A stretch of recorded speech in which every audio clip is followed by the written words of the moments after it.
because it is the last session of the campaign, has gone on for a while. So I've prepared a few pieces here, and I'm just gonna have to ask you to bear with me as I just read them out essentially, but hopefully it'll still be fun for you to kind of get that sort of recap, get that sort of closure or connecting the dots here at the very end for this final encounter. And maybe a couple of different of details actually not entirely wrong because I did a terrible job keeping notes for the campaign. Um, I hope you can forgive me and you can roll with it. But It'll be let's fun. let's see how it goes. No, we're And gonna I pick it apart, Simon. yes, interrupt me immediately if I'm like using I don't know the wrong hair color of your favorite cousin. All right, let's maybe move to the Otari map for this because I think that could be the best place to do this. All right. We're fading in from black and our like mental camera rises over the Osprey River at dawn, mist curling off the water like departing spirits. And we see Otari spread before us. The enormous giant's wheel turning endlessly over here in the east. Its grinding rhythm, the heartbeat of the town. The loading flume stretches down the cliffside, and in the distance, the golden dome of the Dawnflower Library catches the first rays of morning light. But to the north, beyond the town's edge, the fog fen stretches gray and still. And there, rising from the swamp, like an accusatory finger pointed at the heavens, stands Gauntlight. Today its light does not shine. Today it waits. And as we see that vista, we hear a child's voice begin to sing. And then slowly other children join in, and it becomes this entire choir of voices. And not just Otari's children of today, but generations of Otarians. And they sing that nursery rhyme that they like to say about Velcora that we started out with in the very first session. When the fog is creeping and the moon is low, when the town is sleeping, Gauntlight starts to glow. And then our mental camera drifts into the streets of Otari and the song continues.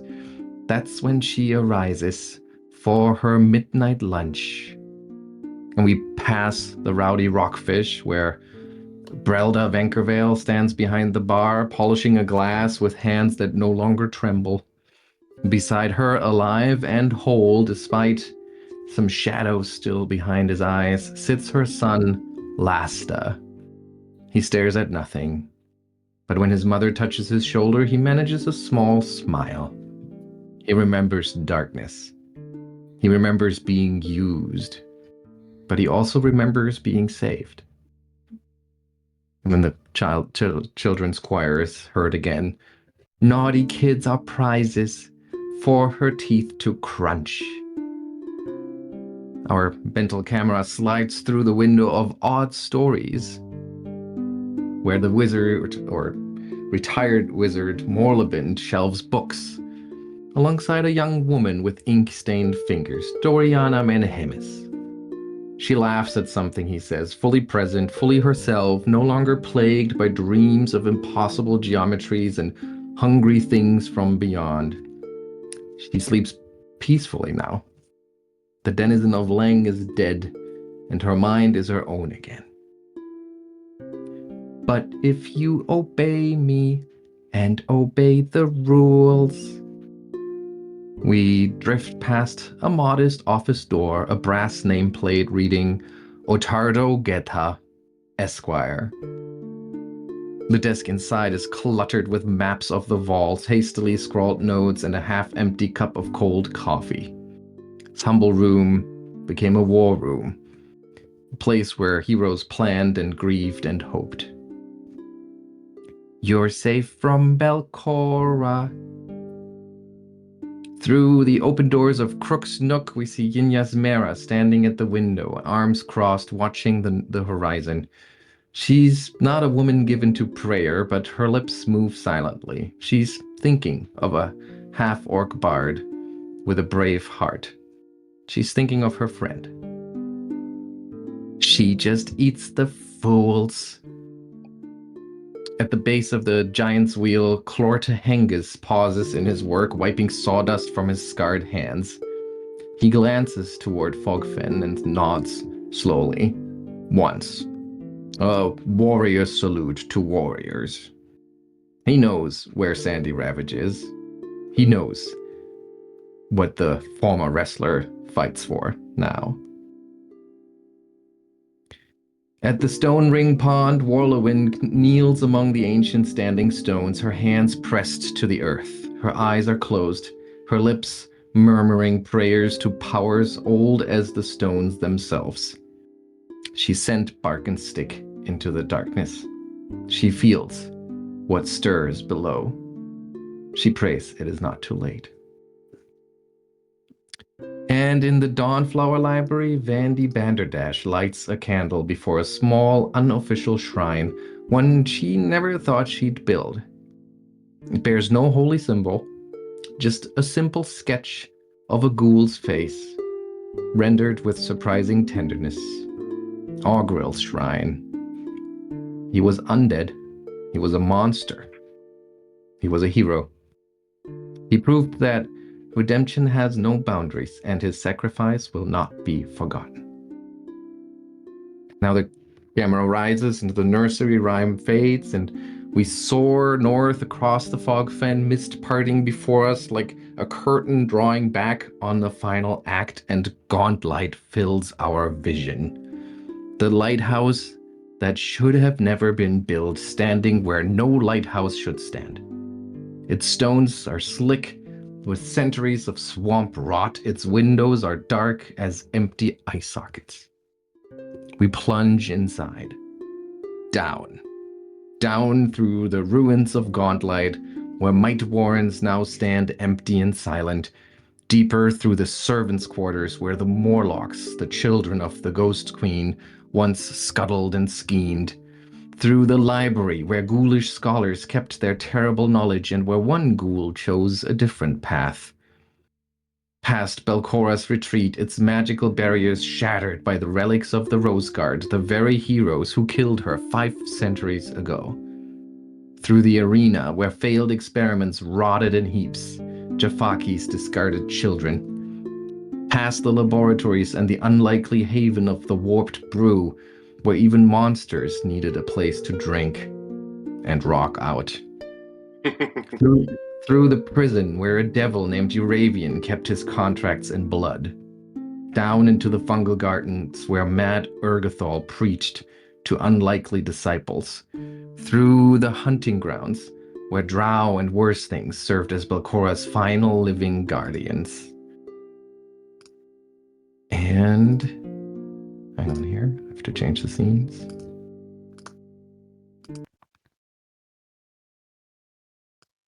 And now, darkness. And then slowly, a sickly luminescence. We emerge into a strangely shaped chamber, humid and oppressively clammy. 4 massive pools of bubbling swamp water fill the chamber's wings. It's a little loud here. Hang on.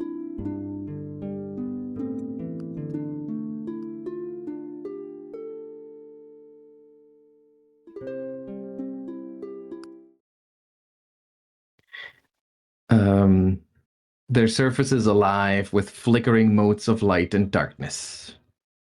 7 narrow channels, like gouges from a 7-fingered hand, run from the pools and walls toward the chamber's heart. They converge at a moat surrounding a circle of towering black standing stones. ancient menhirs crackling with eerie energy that spirals upward through a shaft in the ceiling. The same shaft that we just descended. The same energy that would power Gauntlight's devastating beam. On an island within the moat rests a smooth altar. Upon it sits the ebon fulcrum lens, pulsing with Nimbleoth's dark essence. And there, floating behind the altar, wreathed in spectral malice and 5 centuries of festering hatred, Belcora Parovex. Her ghostly form flickers between the young woman she once was and the horror she has become. Her eyes burn with spite that has outlasted empires. Her voice, when it comes, echoes from the walls themselves, from every pool, every menhir, every shadow. I knew you would come. Wisps rise from the pools, their lights pulsing with anticipation. The Rose Guard thought they ended me. They were wrong. Otari thought they were safe. They were wrong. Absalom thinks it will endure. It is wrong. She spreads her arms and the chamber trembles. But you I did not foresee. 4 more heroes come to die in my vault. How nostalgic. Her gaze finds each of you in turn. The lawyer who thought he could document evil out of existence. The bard who plays songs of hope in hopeless places. The wrestler who sought glory in graves, and the little dog druid sent by a tree hugger, too frightened to come herself. Her smile is like a gash in reality.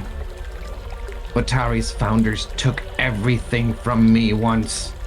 Now I will take everything from Otari, starting with its last defenders. Starting with you. She blasts open the doors to the chamber. I already rolled initiative for us. So, this is it. 500 years of spite. 10 levels of horror. And 4 heroes who refuse to stop and come this far. It's your turn, Bark. What do you do? Oh, great. I'm first.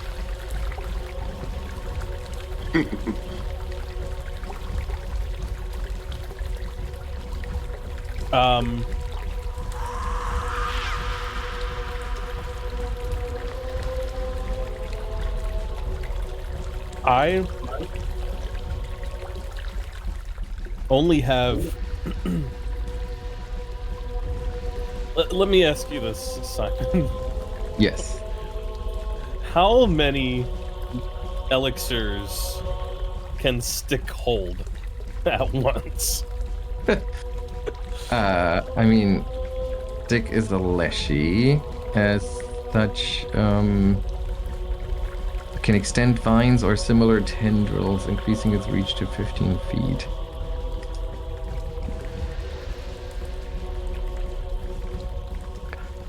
I think it's actually, it can hold quite a few because it can just sprout these kinds of tendrils, right? So, Yeah.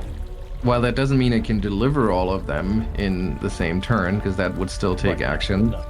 but it can carry a surprisingly large number. So how many do you need it to carry? Let's say that. Probably everything that I have on me, which is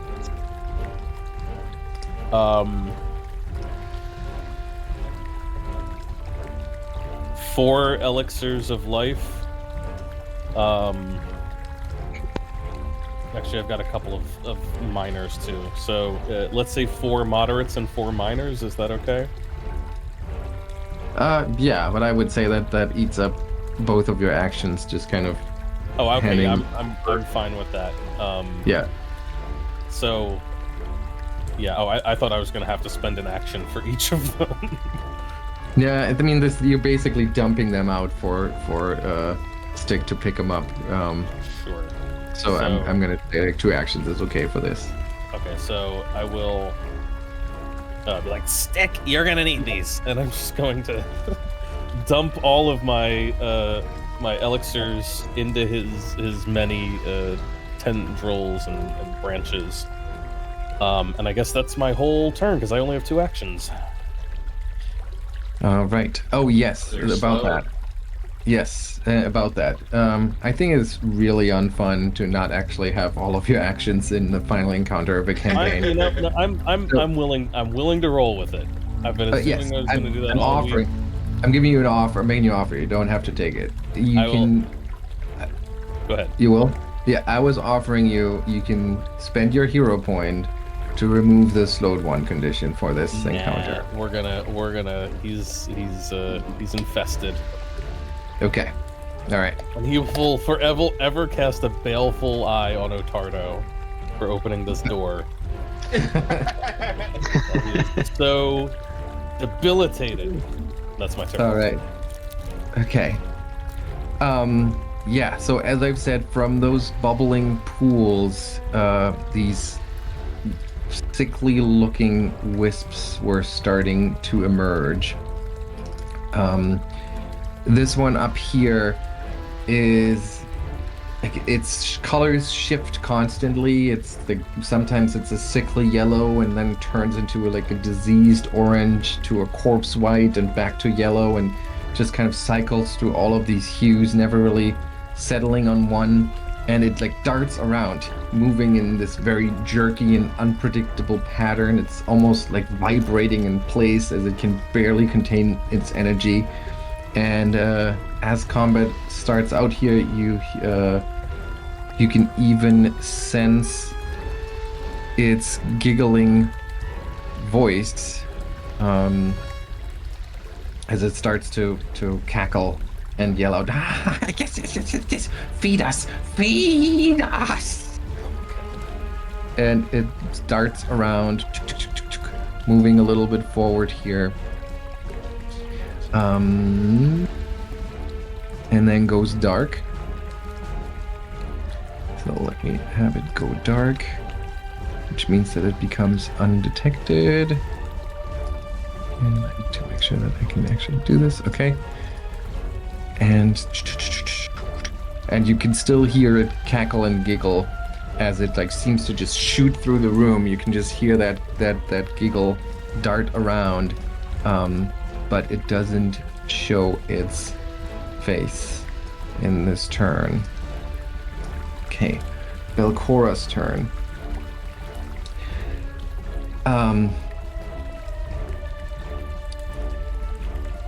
So, yeah, she stands behind the altar and she says, I've watched you. I've seen everything you've done ever since you stepped into my lighthouse. I know exactly what you are trying to do. I will not let you do it. You will fail. You all will die.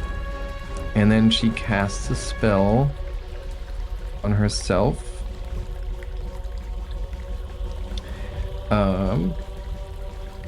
Protecting herself. And then she gets to cast another spell in the same round.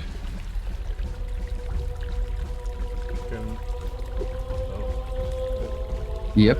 Can we actually tell what spell she protects herself? I mean, it says that she has to say it out loud.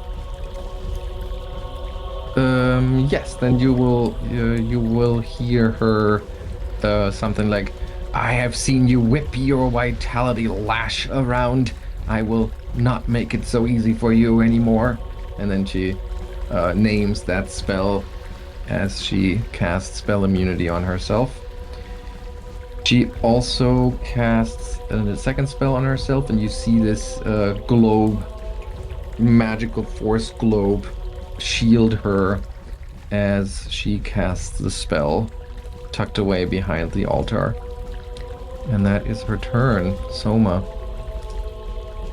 Okay. Souma actually doesn't see the wisps or the coral because of those years yet, so I will take a bit of time before taking decisive action, so she will instead, well, as the coral said, she will try to start hopeful music in this dreadful dungeon. So let's make it the lingering performance for the defense as usual.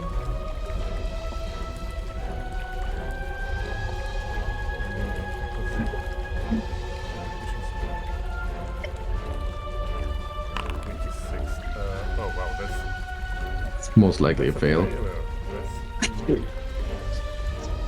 at least I don't waste my focus point.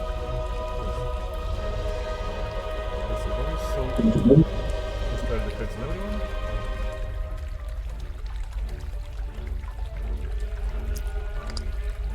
And I think Souma will take a cue from Birke because giving all our healing potions to stick might be a very good idea. So she will actually open up her wizard storage and shake out at least 2 bottles of cure-like runes. Well, not cure-like runes. These ones, I want to transfer them to... Oh, wait, I can't actually drink them. Oh my god. And maybe it is better for Stick to have them all. So, Oh, I didn't know that was a thing with Sickened. Interesting. so he could administer them to someone else. He's not sickened. Yeah. Yeah. So, okay, I would imagine this will also take my 2 actions.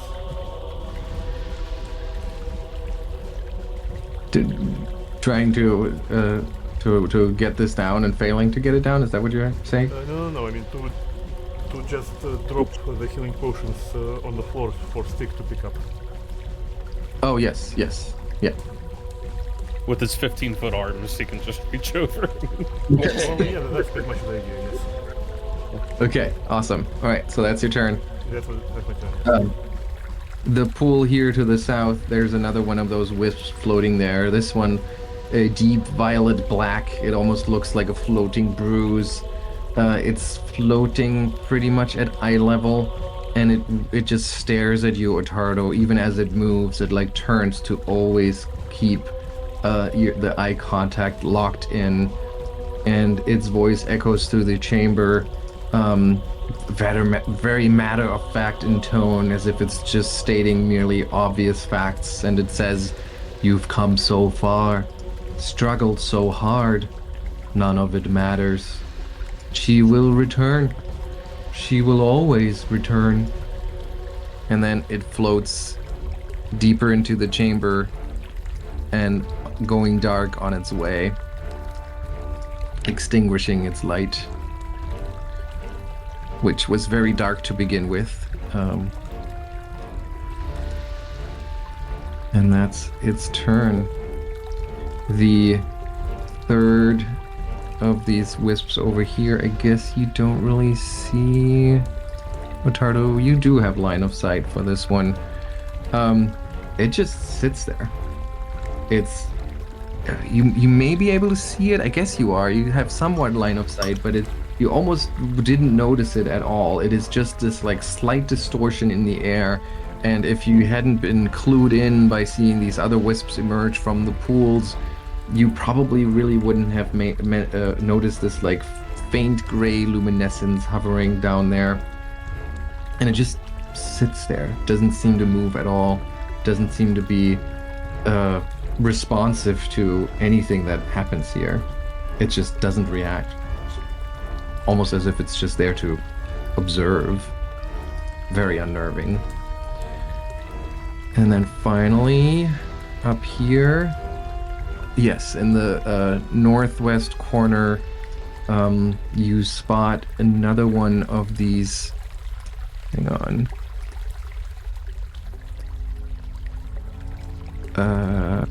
Oh, no, sorry, I got it mixed up. So that's the one that doesn't seem to move at all. The one to the south, which I'm gonna go back to real quick. Sorry, to juggle a bunch of things here. There we are. It actually moves closer towards you, Ottardo. Almost curious. It's a little dimmer than the others. It has this like thickly pale blue-green luminescence that pulses almost like a dying heartbeat. And it's hovering pretty low to the ground, like darting, slipping between the shadows. And it pokes out between one of the menhirs, almost like coy, playful. And it speaks directly to you, Ottardo, as it says, "Your friends don't really trust you? Haven't you noticed how they look at you when they think you're not watching? Just look at them. Turn around. See them for what they really are." And then this one also goes dark.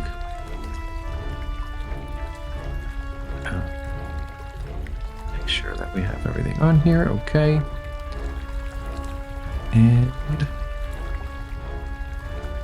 yeah, the one in the northwest is the one that does not move at all, just seems to observe. And then it's Sandy's turn.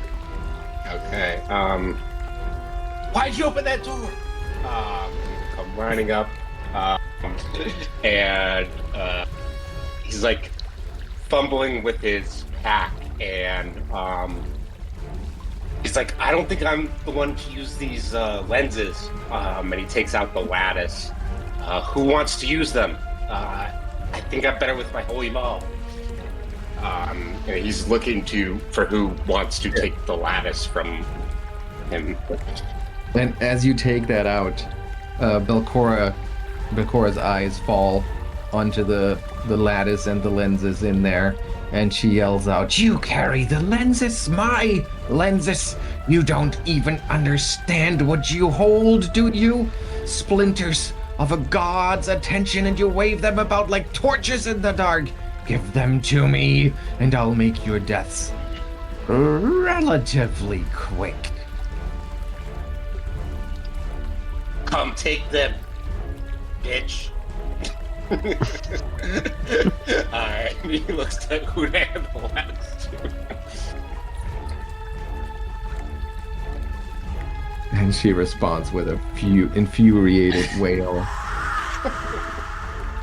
I mean, out of character, I don't know who should have these, but I don't think it doesn't seem like I could utilize them the best. I actually was going to try to run to the black lens and grab it, but so I'm not sure it would be good for Souma to hold the rest of the lenses when she charges right in there. Well, if you're gonna grab the last one, I feel like you might want the lattice then, because you could throw it in there, right? But I don't know. Yeah.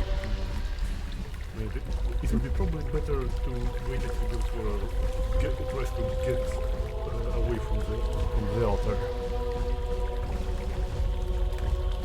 Just to make sure we're on the same page, you only need to imbue her with the essence from those, or with the spark from those 3 lenses that you have, because she is already tied to the ebon lens. Oh. Okay. Well, Yeah, you did find that out. You may have forgotten that fact, but it was. I think or I may we have. did know that she has the lens. I mean, although I think it's not that far-fetched to assume that she would attune to it. Yeah, and you watched her basically get her rejuvenation getting accelerated by the lens, so I think your characters would make the assumption that she is already imbued with its essence. I think we can tell that to Sandy.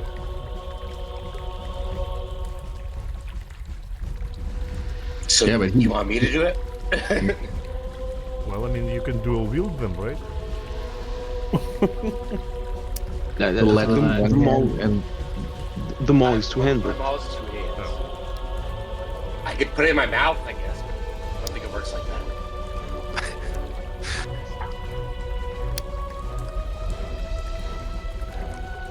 all right, I think this moment of hesitation is going to, like that back and forth, it's going to eat up your round. I think he'll just put it at his feet. Okay, so Okay. we'll take Someone to grab. look after it. All right. So you put it down, like you have this quick back and forth, like, what am I going to do? I'm not going to do it. I can't use my weapon efficiently if I have to swing this around. You put it down, you grip your maul, feeling much more confident in the heavy steel of it than in that crystal and glass of the fulcrum lattice. Here is Ottardo now.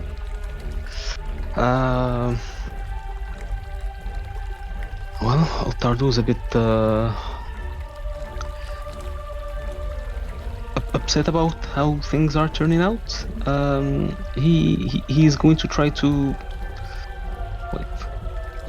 he's going to try to remind everybody that this is what we're here for. Where is it? Yes. Okay. And he's going to turn around and try to see in Souma's eyes if she's going to reach for the lattice or if he should go for it. I think someone will give you a nod, so okay, you can go for it. Okay, so he is going to one action heave his thick mace, and with his remaining action, assuming that the lattice is reachable from where he is, he's going to pick it up. Okay, yeah, let's assume that Sandy put it down in a way that you can get to it. Okay. All right, you hold the fulcrum lattice with the lenses. Is there a way for me to easily give it to him? I think you can actually just drag and drop it onto Ottardo.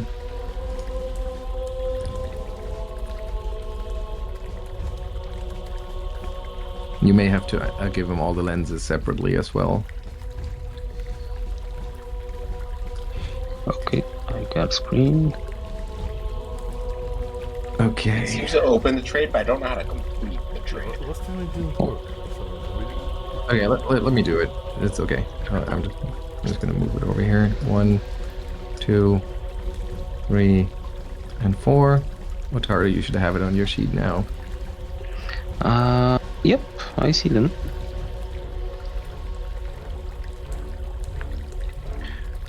And Bark, your turn. Yeah, I mean, it doesn't feel like a good idea to all bunch up, but also I kind of want to be in near Ottardo, so gonna use one movement to get up here side by side with him, so I can actually see what we're dealing with in the room. Okay. And then I'm gonna give a command to stick. Well, actually, I guess I don't need to. Stick can do something on his own, and he can come over here too. So I did not get a good view on any of those wisp things, or I guess I can see one. It's kind of hidden behind a wall right now, I think, but over here. Someone can also verbally communicate that like it's those wisps again, but those are very talky for some reason. So we'll heal them before they before they bite. Simon, can I try to understand what's going on with these pools of liquid that are, I don't know, emptying into the middle? Yes, absolutely. You can recall knowledge, first of all, and I can also tell you something about what it feels like.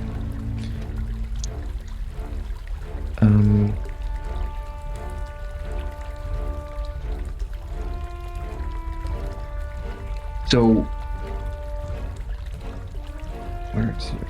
Yes. Okay, that's pretty decent. Yeah, so you get the chills from watching this swamp water that's running through the central channel and through those little rivulets and those pools, but you get a very different sense from them. The pools themselves, they're clammy. Just looking at them makes your skin itch and feel cold.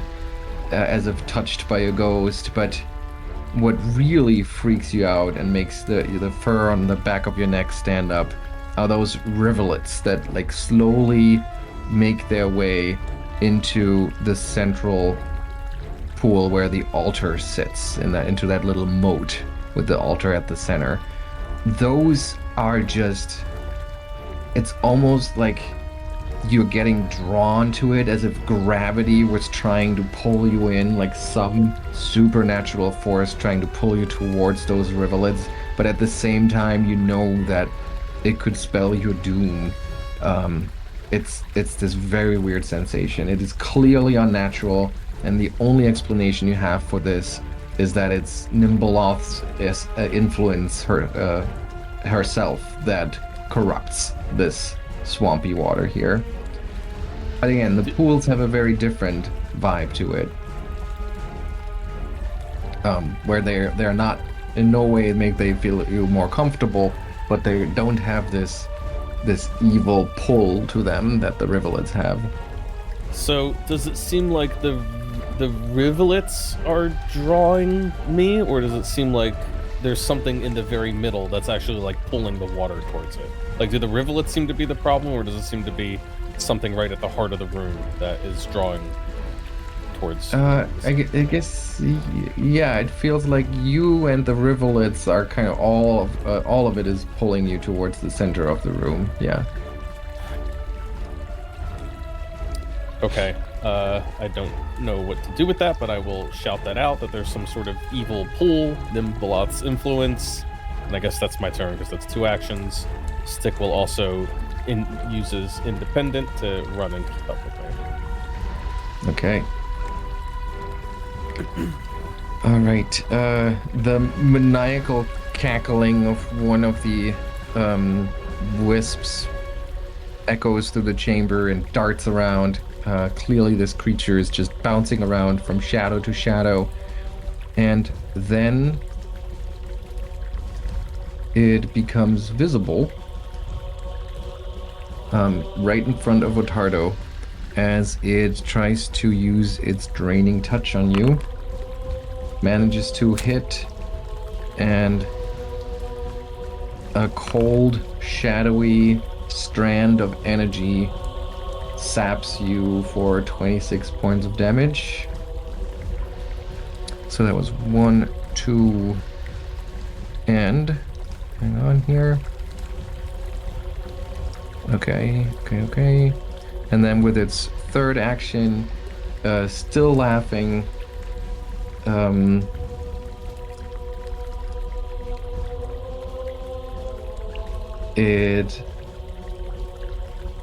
sorry, I am not good at these things. It hasn't critically hit you. Okay, so you're good. And it just pops out of the shadows behind one of the menhirs. It just disappears in front of you and then pops out of one of the shadows back there. And peeking out from behind the menhir, it laughs and says, "Ooh, which one should I play with next? So many choices, so many fears to taste." And then it's Belcora's turn. And she calls out to the wisps and says, "My beautiful whispers of death, show them how we feed in the deep places. Show them the terror that lives where light fears to go." And then after that little pep talk, her voice continues into the incantation of a spell, and she casts a spell that causes oily black tentacles to emerge from that little river of swamp water, or that channel of swamp water. These like thick, oily black tentacles start to reach out and kind of like whip and lash at everything in this area here, which right now does include Ottardo and Birke and Stick. So I'm going to target all of you here. Is Stick outside of it? Is Stick outside of it? Oh, yes, you're right. It's just barely outside of it. So Ottardo and Bark, however, you are going to be targeted by this. And let's see, we make spell attack rolls against the fortitude DC of each creature in the area. So I guess I'm making separate rolls. So I'm going to target Bark first. And I'm going to target Ottardo second. Nice. Oh wow! So thanks to Souma's rallying anthem here, the tentacles missed Ottardo, but Bark, you are hit by them. Any creature you succeed against is grabbed, so you are now grabbed by this. Take 3d6 points of bludgeoning damage as it starts to pull on you and slam you against the door frame.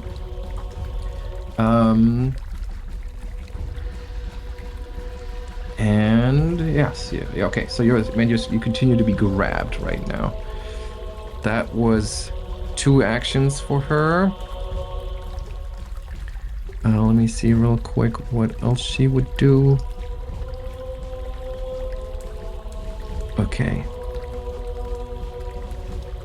And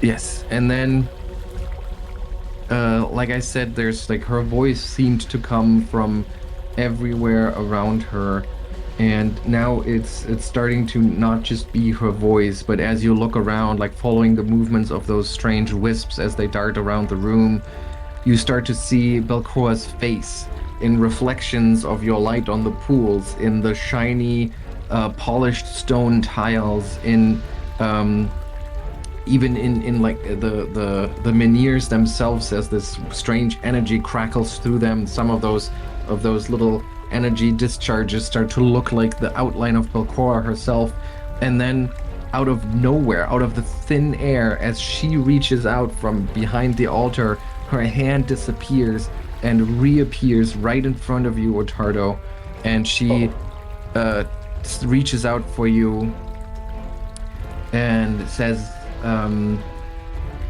you have no idea what gift you are holding. You do not deserve this.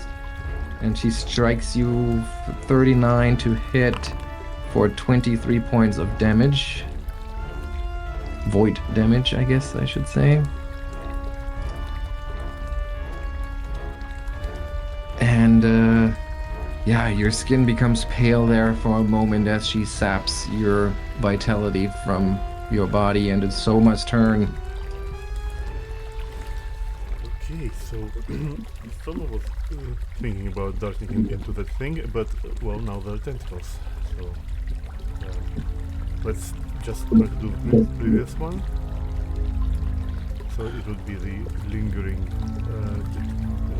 spirit defense. Lingering position. Performance 39. That is actually a critical one. So the Nice. defense will last for 4 rounds. Nice. There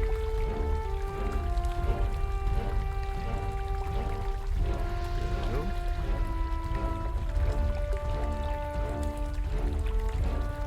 Sorry. That was one action, and with her second action she will move behind the door, and with her third action she will get out the wand of see the unseen out of her backpacks. Okay. But you only get to take it out for this turn. Okay. You hear from within the chamber, hard to pinpoint where exactly, but you hear one of the Wisp's voices as it calls out and says, "Even if you win here today, you will grow old, you will weaken, you will die, and you will be forgotten." But it just continues to linger deeper within the room. Sandy gives up and goes home.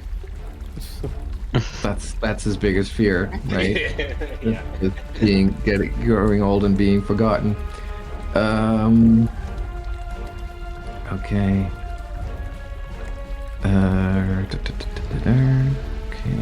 Okay. So, from where is a good place to spawn here? Huh?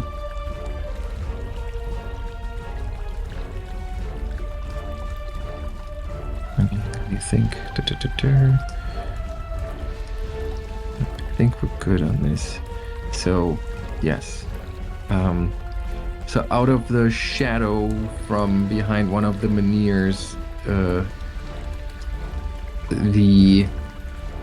sickly pale blue-green wisp emerges, and it floats out very patiently, very deliberately, floating over the pool, positioning itself over here as its light comes back on. Right here, right at the edge of those oily tentacles that continue to lash out. And it just sits there watching you and says, "Shh! Don't struggle. Fear is easier when you surrender to it."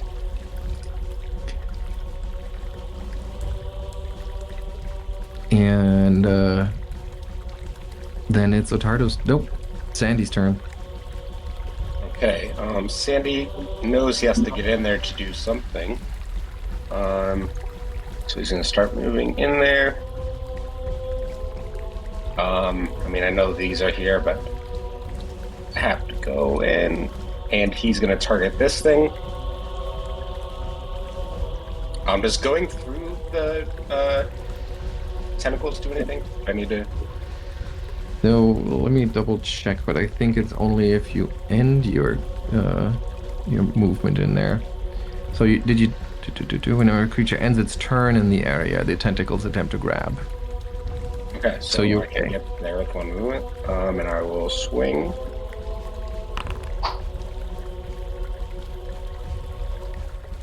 I'll swing again.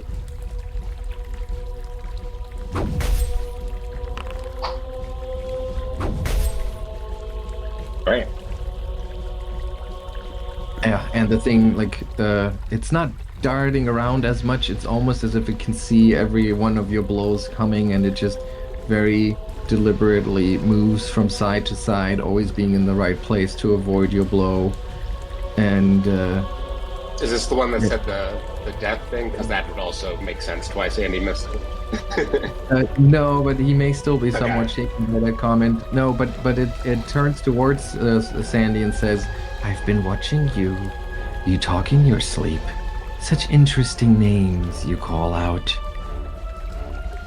And then it I don't you like end that. you end your round here, I would assume. Yeah. You end your turn. So you need to make a will save, please. Oh boy. Oh.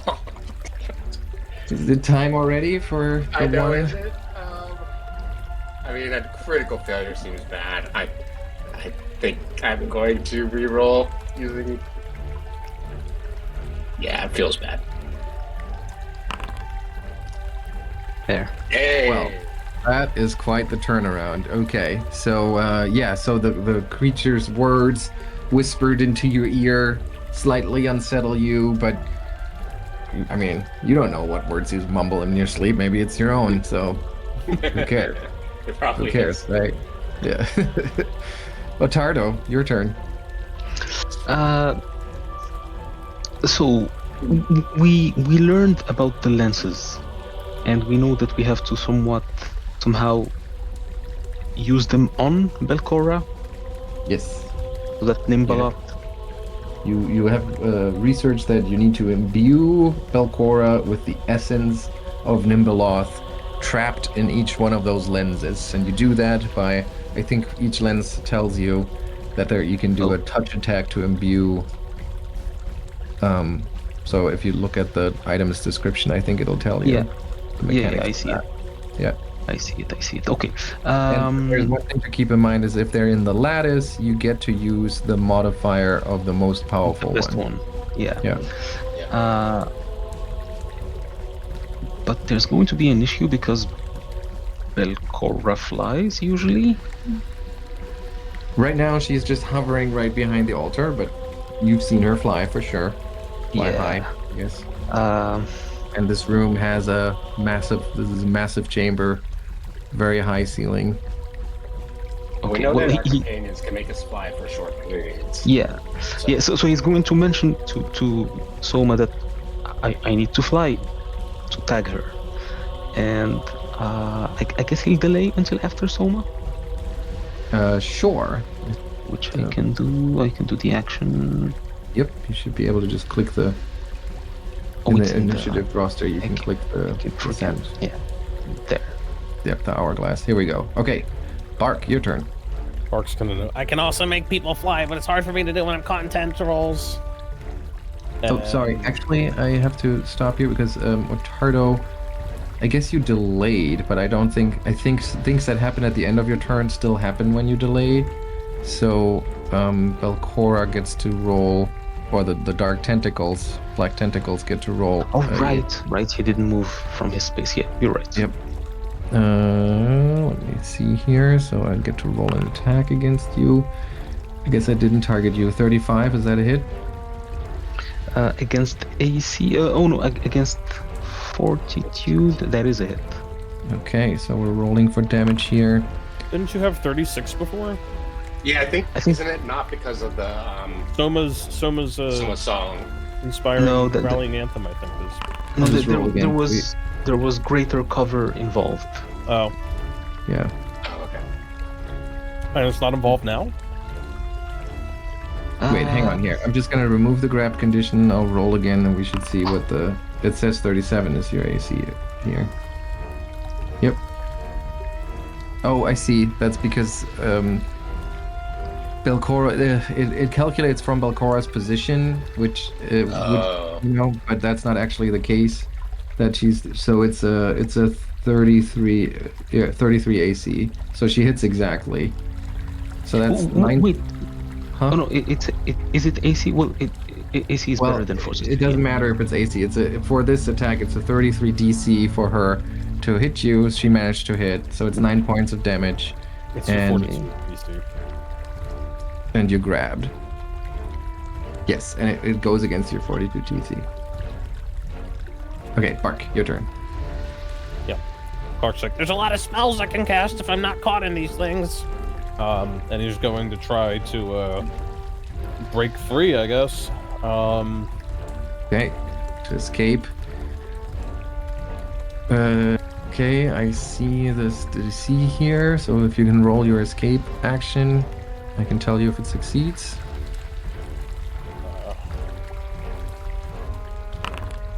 It's a natural Nice. 20. Yeah. You get free and remove the grab and restrain, and you can stride up to 5 feet. Whoa. So I'll remove the grab for you, and you can move 5 feet as part of this breaking I'm free. gonna get a little deeper in, and then I Oh, guess wow. I'm gonna So you I'm gonna rip use off my the move. tentacle. Yep. to get over here behind Sandy, I suppose. Okay. I'm like, stick!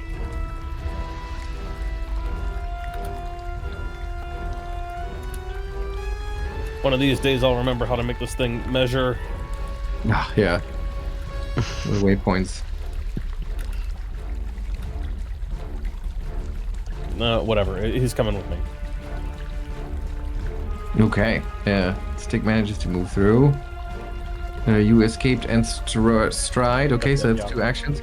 As you end your turn here, though, that pale illumination of the wisp, it kind of like draws your attention, and you hear its whispering voice in your head telling you horrifying things.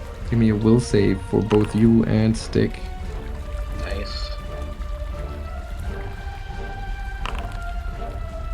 All right, but you haven't come this far to be so easily intimidated. All right, whose turn is it? It's that one. Okay. Let me see here. It is no longer just dark. Where is some here? All right. But Bark, what is worrying or is surprising you is that you can see one of those wisps, the flickering one, the manic one. You can see it over there by the Meniers, but all of a sudden it giggles, and then the giggle all of a sudden comes from behind you as it emerges from the shadows in the corner of the room here and targets you with its draining touch as it bops forward, critically hitting you. Wooden double! 44 points of damage, and you find yourself drained. Hang on! Oh, I He's done the see. wooden- There it is. A wooden pug suddenly appears. Takes the blow. What's the 5 and 20 hit points? Okay, so we can do the math here. That's 19 points that still come through. Nonetheless, you're still drained.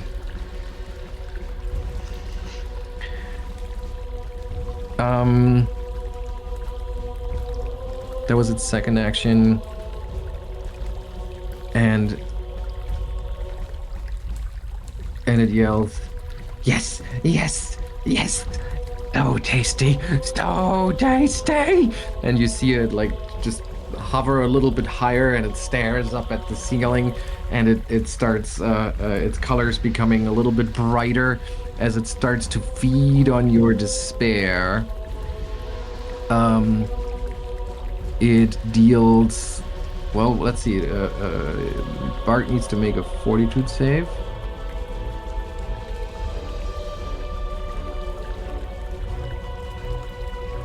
That's a regular success, so it deals half of this damage to you as it feeds on your despair.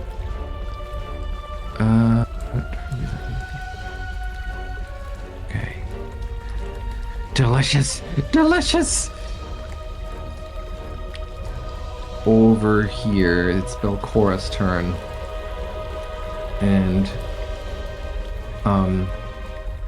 she says, "Yes, my whispers feast!" And let's see, you're all kind of pushed into the corner over there. How can she make your life worse? Well, first of all, she needs a better view of the situation. Well, she can see a little bit. Let's see if she... No, okay. So we're gonna move, she moves over here, hovering over one of those rivulets, and casts a spell.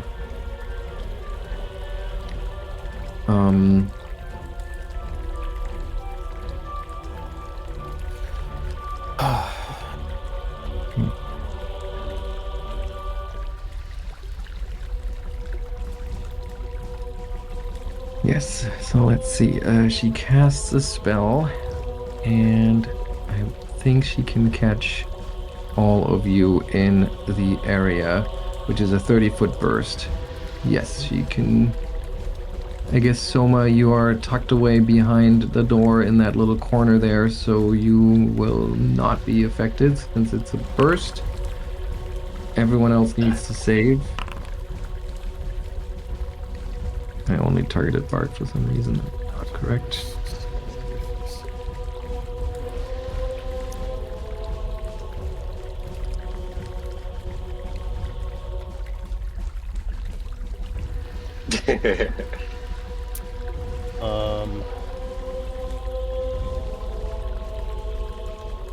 Bark and Stick need to save. Yeah, I'm just trying to figure out if it's inevitably going to be necessary to roll. Nice. Stick, look at you. Okay. I think Yours is like, underneath this thing. Bark is also a critical success. All right. Still, you all, she casts the spell, and as she casts, she weaves the curse into the incantation. She yells, "Otari will fall, Absalom will fall, you will fall." And all of a sudden it feels like the Gauntlight and the vaults around you start to crumble, and huge piles of rubble start to come raining down from the ceiling. But Bark Stick, you've seen this before. This is nothing but a trick on your mind. You are unaffected by this. However, Sandy and Ottardo, you will take this much damage. Nobody crit failed though, so you are not at the risk of feeling that you're going to be trapped. That was her turn. And she ends her turn right here. Yes. Soma, you're up. I'm starting to get torn if I should heal Ottardo or make him fly. I will trust Ottardo to stay alive at least for one more round, so someone will cast fly on him.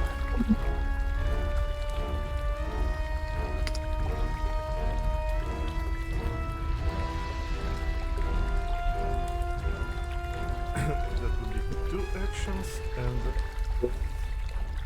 well, I need to think of something for my next one, so I think we'll have take a few movements to get better view.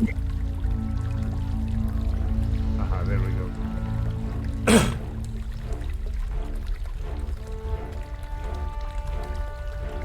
Let's end here. Okay, Ottardo. Well, first he's going to try to rip himself free. All right. Let's see that. Should that be just athletics, or is the You can choose. the It's an escape action. No, I mean the action. Do you want the action or just athletics? Oh, you can just roll athletics. That's fine. Ooh.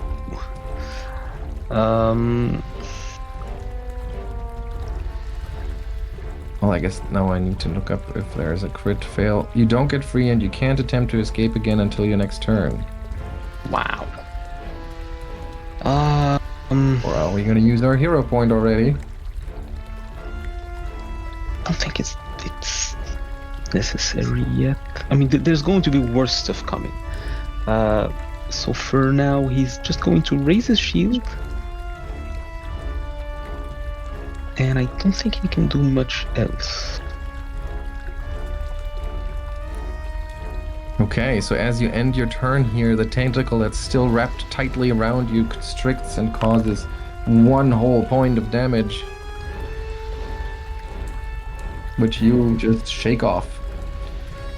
Okay. Let's see. You are also within the aura of another one of those wisps, whether you're aware of it or not, but you can hear like all of these whispers in your head. So I will need a will save from you, Ottardo.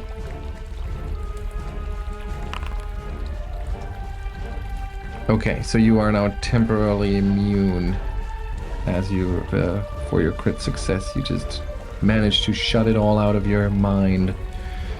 Okay, then we have this one up here. Soma is the light source, so there would be some shadow right over here. So out of whoops.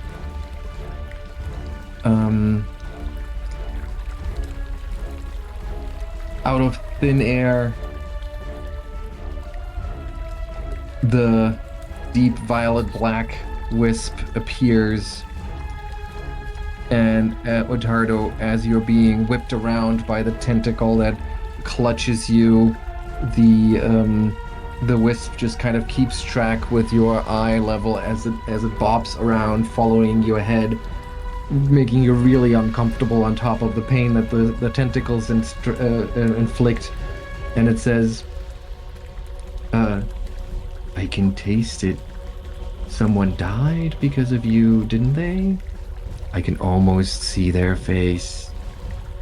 And then it tries to touch you while you're being moved around there, which it misses. And then with its third action, it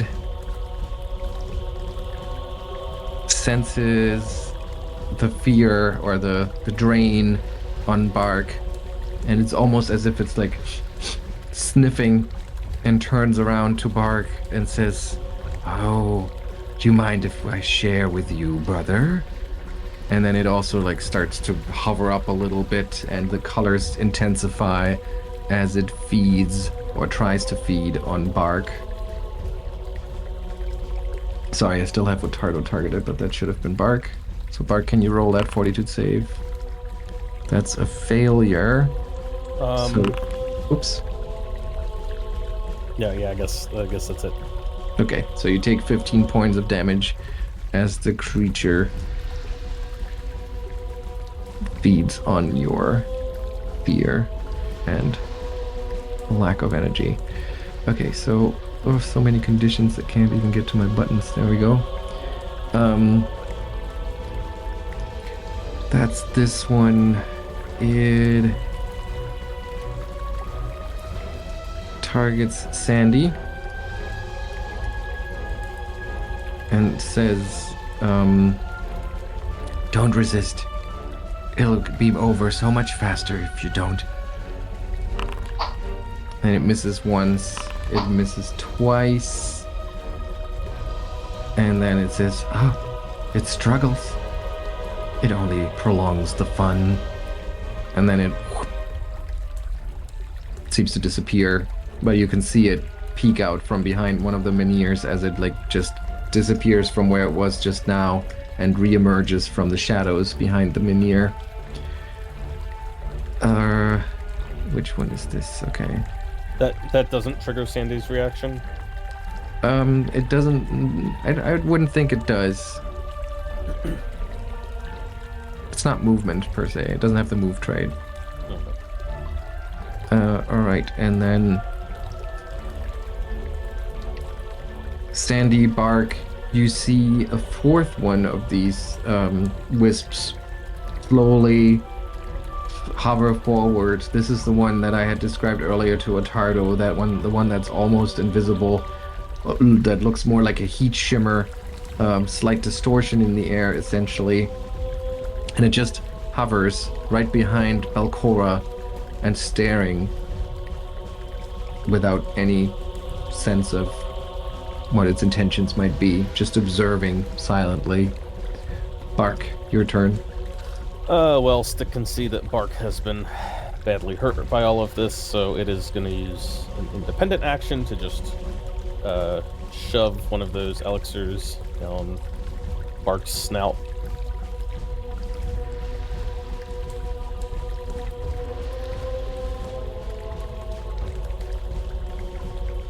Where the heck are they?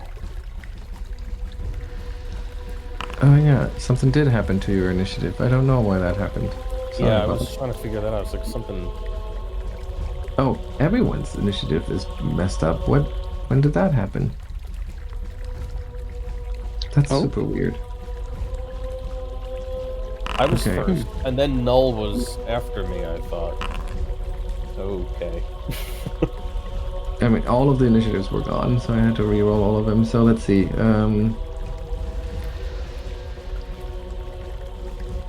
I'm just gonna move them around a little bit here.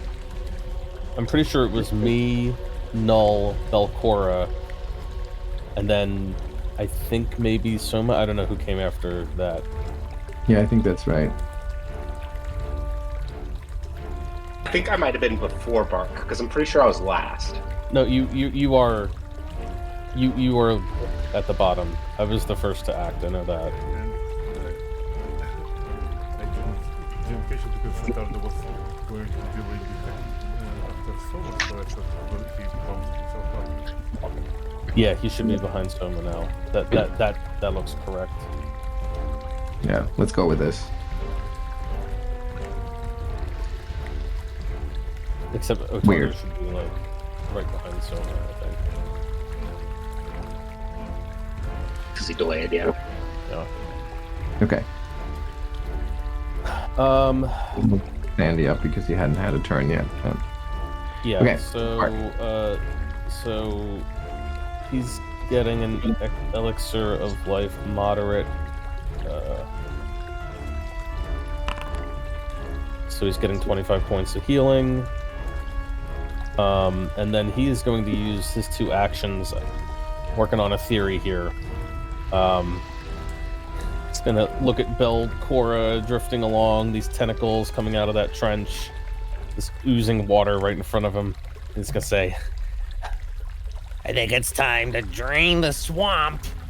And he's going to cast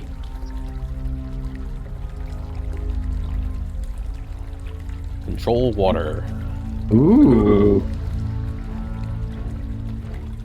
Had this one for exploring that other swamp. Nice. Nice. Hopefully, it is it's a 50 by 50 foot area. So I'm gonna basically, I think, put it like this and try to keep this whole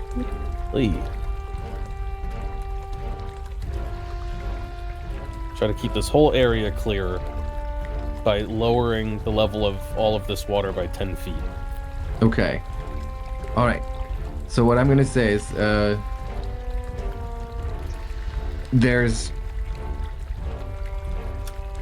it's easy enough for you to lower the water in that trench, in that channel. That seems to almost dry out in there.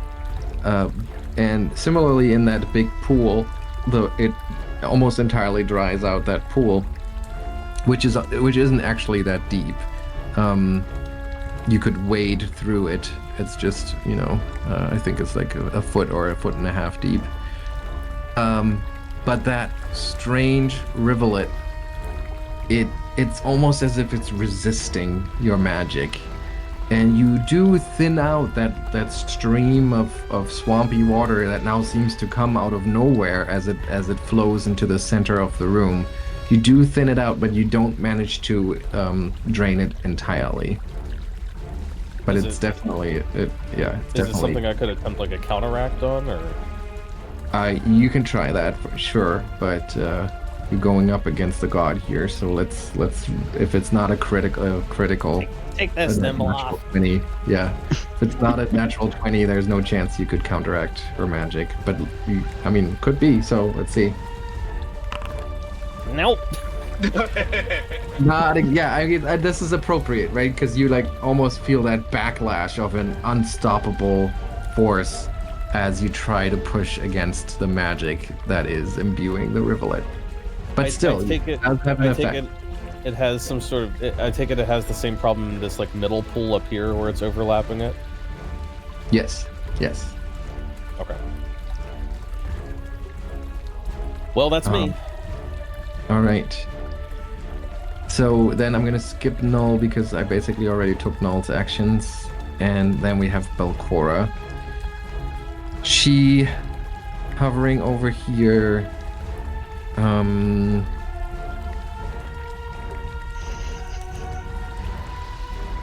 Okay, so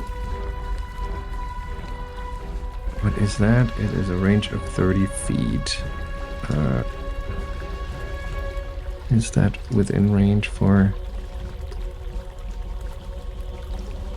40 feet? Okay, so what she's going to do is she's gonna hover, or she's gonna move and float 15 feet up and float all the way over here. She's now hovering high above those tentacles, and well, not that high, but just above them. But the tentacles also just kind of lash through her, don't even seem to notice her for that matter.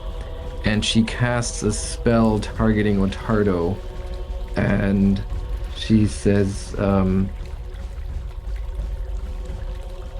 sorry. She says, "You think you can use Nimbalot's gift against her most faithful servant? I will pry that lettuce from your cold fingers and use it to light Absalom's funeral pyre." And then she casts a spell at Ottardo. Give me a will save. Oh boy. Hero point. There you go. I was just stupefied. How bad could it be? Oh, you critically failed it. Oh man, you're. Stupefied with an unlimited. Oh, wait. No, No, it was a he- critical failure, I think. You're a critical player. You don't want that. Don't do it. Yeah. Where's the thing for reroll? Oh, Well, okay. No, I you don't should see have just the little. I don't see Only just the standing. usual control, but I'll just click the save again. Oh. Oh, okay. Yeah, that's a tough swing here. So you are unaffected. And she says, you have a strong mind. I have to give it to you. Focus on him, my whispers. And then it's Souma's turn. Oh, well, okay, if she doesn't focus on him, then we'll keep Sir Ottardo alive, so it will be some sort of healing. What do we have? We'll put another 4 strength spell into him. And Sooth also will actually give him more mental resistance.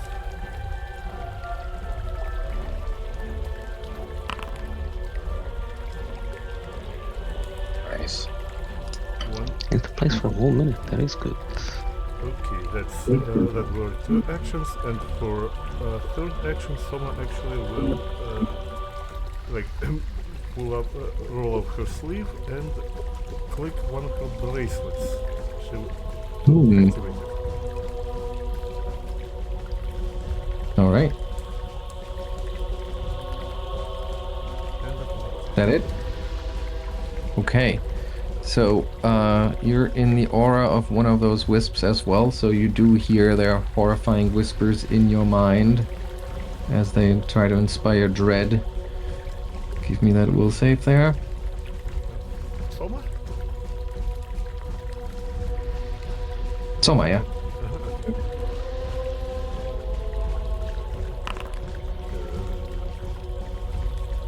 And your knees grow weak as you are frightened one. Ottardo, your turn. Okay, he is going to try to rip himself free of these tentacles. And that is a regular success, so you do get free. You are no longer grabbed for the moment. Okay, and then he's going to take a fly action.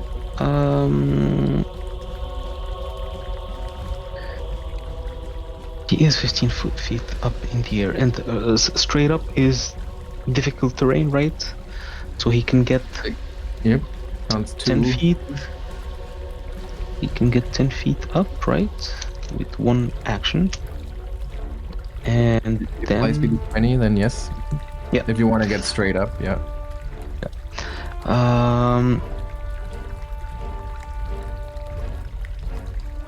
And for his remaining action,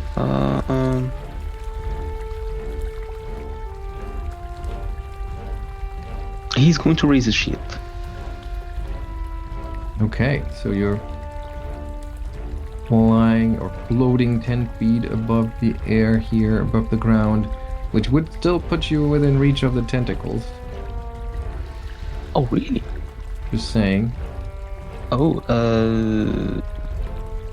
Yeah, the tentacles are a 20-foot burst, so they have a reach of 20 foot up as well. but wouldn't it be like 20 foot on the surface? Like a... Oh, you mean like a sphere essentially? So then that would be. Yeah, I guess you're right. At this point, it wouldn't reach that far up. Yeah. Okay. Okay, All right. that's So his you're turn. hovering just out of reach of the tentacles as they like try to snap at you, and they're coming dangerously close, but they can't quite reach far enough. Sandy. Hang on. Actually, before you do that, It should be after Yeah. the 2 of the wisps. It keeps getting screwed up somehow. Well, I didn't get to go last round though. yeah, that's why I moved him up here. Oh. but there is Ottardo. You're still within the aura of one of the wisps, so you do need to make that will save. I don't think you've crit succeeded yet, have you? I think he did last time. But Okay. or is it per? Does each wisp has its own? No, that would for just the- drive me mad if we have. So we're going to assume that if you crit save against one of them, that'll be okay for all of them. Okay, Sandy, your turn then. Okay. Sandy hears that they're going to try and gang up on Ottardo, so they're going to try and impose himself between at least that outer one and it, but he's going to take a swing at the one that's in between, or the closest one. Try and take 2 swings at it. He wants to go after Belcor, but knows she's in the air and can't get to her. That's a hit, and you hit the like spongy texture of the wisp's body. Is it Sam? Hold on 1 second. Okay, yeah, it does have reach.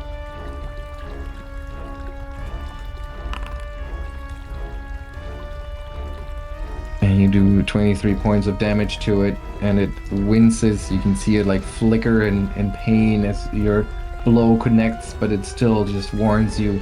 The empty death takes everything eventually. There's no escape. And then you miss with your... Stop, that's unsettling me. Yes, it is.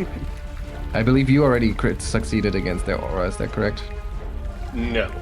Okay, then I need you to save. Thanks for being honest about that. I definitely lost track. Okay, that's a regular success.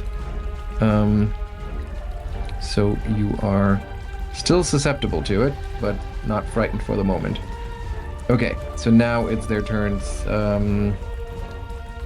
Okay, they were told to focus on the one with the lattice. So this one's gonna float 10 feet up to get within range of Ottardo, or get Ottardo within reach, and then it reaches. Yes, it's a regular move. That's right. So you do get your attack, Oh my god. Damn. and as it floats up, it says, hope is just fear that hasn't realized what it's looking at." And then it tries to use its draining touch on you, Ottardo, as it bops forward, but you manage to shove it out of the way with your shield, and with one final attack, it critically misses you. Okay, so then over there on the other end, Ottardo, from your elevated position, you can see the Whisper here behind the Menhir, and it seems to press itself against the shadow of that Menhir, only to then re-emerge right next to you. Wait, over here actually first, but then it floats up and moves right next to you, which is now 2 actions.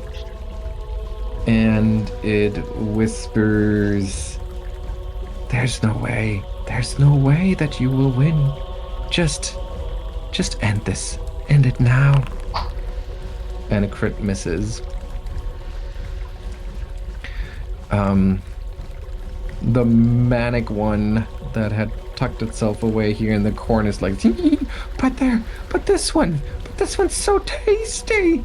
And then it like lets out a theatrical, dramatic sigh as it has to leave the bark, pushes itself into the shadow in that corner, and then also pops out in the shadow behind the door, flies through the open door and up a little bit to target Ottardo with its draining touch. And once again, it misses critically. Man, on a bad streak of rolls. Bark, your turn. I'm doing the measurements, and it looks like it should check out. But can Stick reach Ottardo from where they are? In terms of just distance, it's okay, but I don't know. What is the reach of Stick? He is 15 feet. Yeah, but because Ottardo's 10 feet up, that would put him just out of reach. I can't reach to like the bottom of his square, and the top of mine. I mean, what are you trying to do? I'm trying to give him a potion. I guess I would have to reach the top of the square, wouldn't I? Yeah. I mean, he's Okay. he's so close that I would say you could like basically ready an action to hand it over to him, but then Ottardo would have to spend an action to accept it. Doesn't really help. Okay. Well, I'm just going to keep healing myself then, because I'm still in a pretty bad way. So Stick will feed me another of my own elixirs.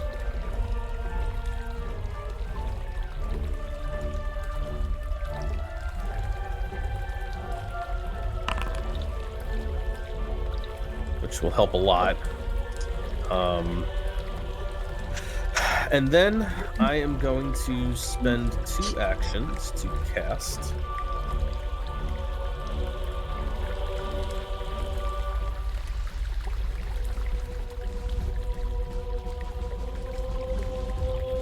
Yeah, this is probably the best thing to do with this. Elemental Gift on Sandy. Oh, thank you. And a rush of refreshing air does not carry the fetid odor of the swamp will come wafting off of Stick as Bark explains. As you know, all the other elements of nature actually derive from plants, so Stick is providing oxygen for you right now, which you're using to get a nice fresh breath of air and also gain a fly speed. Oh, it's just like how boats work. Nice.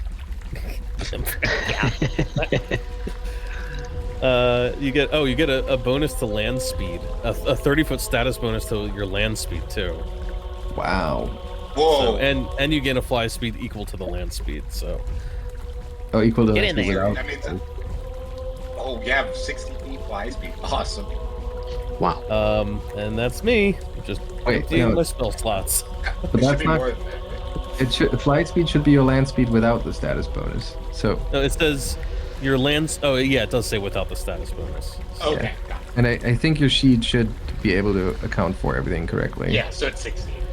so you get That's a land 30 feet to your land speed, and then your fly speed is your old land speed. I think my old land speed, I don't know, it was fast. Yeah, it was 30. it's- So you should have a spot. I think the sheet is making a mistake here. It should be a 30-foot. I was going to say, it does seem, okay. Yeah. But I think Sandy maybe had more than 30 because the barbarians it's have. like a It definitely wasn't barbarian. 60, though, but it was faster. Yeah. It's, I think mean, if you something- want, I can see it on the sheet. It's 25 base plus 5 for being fleet, and then plus 30 for the elemental gift. Well, because it's a status Okay. bonus, which I think everything else would be as well, so it doesn't stack. Okay, but that's still pretty big. Yeah, Pretty yeah. pretty big bonus here. Okay, so the whisper or the wisp that had hovered, now being commanded by Bilkora, it just slowly hovers forward in a straight line, as if the world around it didn't exist, and it flies straight up towards Ottardo, 10 feet, and then targets him without a comment. It just stares, which is almost more unsettling than all the Yes. chitter and chatter. But it critically misses. And Belcora sees all of these wisps having a hard time touching Ottardo. Oh, sorry, I forgot also Bark and Wisp. Stick, I don't think you have crit succeeded Bark yet. critically succeeded. Stick has not. Okay, so Stick needs to roll this. Okay, so Stick, you are frightened. 1. And Belcora says, let them come, my whispers. Let them feel Nimbleoth's power. And then she will cast a spell. Yeah, she has another Phantasmal Calamity up her sleeves, which she can cast in a way that it will get everyone. So let's do that. Everybody has to roll that will save.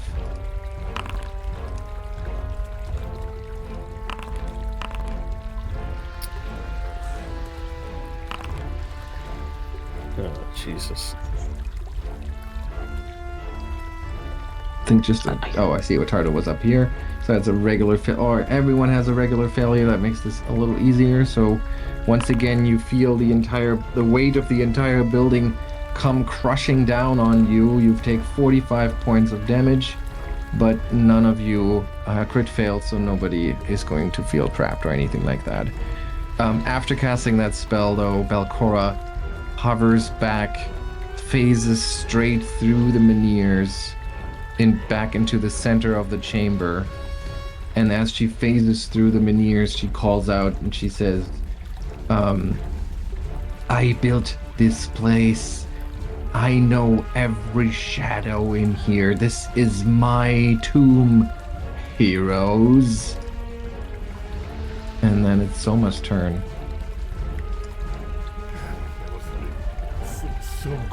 Was going to hit her with spirit bounce. Well, okay, let's keep Ottardo alive.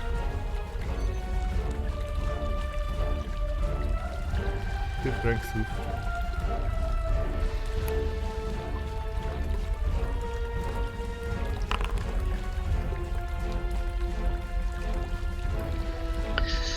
Thank you, that's a bunch of healing.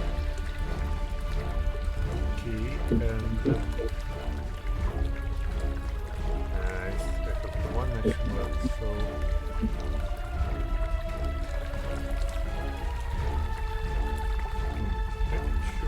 well, no, that's Shit.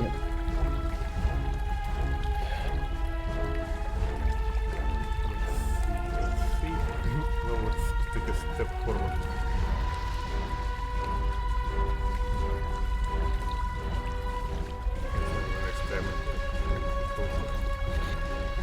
Okay, I believe you also haven't crit succeeded yet against this. Ooh. That I'll is. try to save my hero point for now. What can possibly go wrong? And you become frightened 2 on top of it, but now if you end your turn, it should go down to frightened 1 2. Yeah, you should go back down from 3 to 2. Can you just end your turn here? Or do you have anything else to do? No. Okay. Yes, we need to It did go down. Good. Okay, Ottardo. Okay, well, Ottardo will start getting closer to Belcora. He is going to fly over, staying at the same level. So how do you go? So you go down first and then come back up, or how do you go? No, he just stays at the 10-foot elevation. Yeah, but there's the door. Is it the door? No, there are the wisps in front of you that are at the same elevation. Oh, so you can go around them, of course, but I'm just wondering where you're moving. Yeah, okay. Can I cancel that? Okay, I think I can reset your movement. Hang on. Your movement history. Here we go. So now you're starting. Okay. So he is. Oof. Yeah, he's gonna end his movement here, behind the cover of the menhir. Okay. And with his last action, he is going to raise his shield again, and that should be his turn. Okay, and once again you find yourself just towing the line of where the tentacles can reach. They snap at you, but they're just a tiny little bit too short to affect you here. Sandy. Are the wisps at level where the things could grab them? Yes, but they just seem to ignore them. Right. I guess I'm wondering if I can interpose myself in between. If I go 15 feet up, can I still strike at them? Yes. And then I'd be out of the wisp or the tentacles, or not quite. Yes, you would be more. That's what I'll do then. At that point, you would be. Yeah. How do I adjust my height? I can do it for you. Okay. And then I will swing down at this one that I'm targeting, trying to get in between myself, or trying to get between the wisps and Ottardo. Can I start hitting, please? Not yet. And it just sits there, unmoving, and still somehow There you you go. fail with your first blow, and then finally the second one connects. Roll for damage.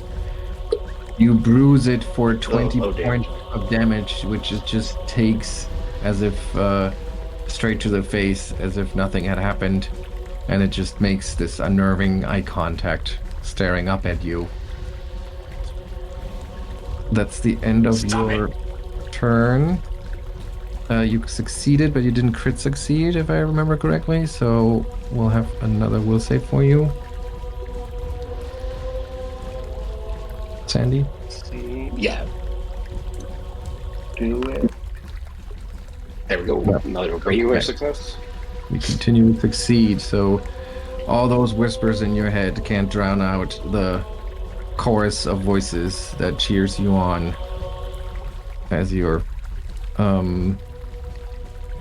okay, so we have this one, yes. Okay. It moves back as instructed by Belcora, moves over here with one action. It then targets Ottardo in passing with a draining touch, misses, and then with its last action moves over here. By the way, it moves past Sandy, so Sandy would get Okay, it it. does. Okay, good. You do get a reactive strike here. Okay, but you miss it probably because it's so weird to have that other thing stare at you. And it continues to move then with a second action, moving all the way over here to come to Belcora's side. Now another one of these wisps, this one here right next to Souma, disengages with you, floats back into the room and past Sandy, but you already used your reactive strike. Get distracted by the other one, and it pauses just for a brief moment to also try to use its draining touch on Ottardo, once again critically missing. What is your freaking? Actually, it's not. They don't even have they have a decent chance to hit. It's just they're really bad at it. Okay, so then we have the last action here as it also floats back to the center of the room and comes to Belcora's side. The maniacally giggling one seems to be disappointed once again. It says, "Oh, now we gotta come back. All that tasty fear, I can." And it comes really close to you, Souma, as it floats past. It says, "I can almost taste it." And then it moves back into the room, targeting Ottardo in passing with a draining touch that hits, believe it or not. 21 points of damage, and then floating onward into the center of the chamber. And it's Bark's turn. Oh man. I don't like this. Where are they all going? Oh shit, this is touch. I can't reach anyone who might benefit from it.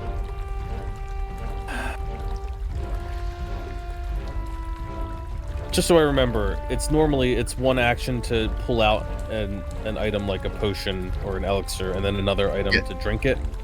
Yes. Been spoiled by having stick feed everyone potions.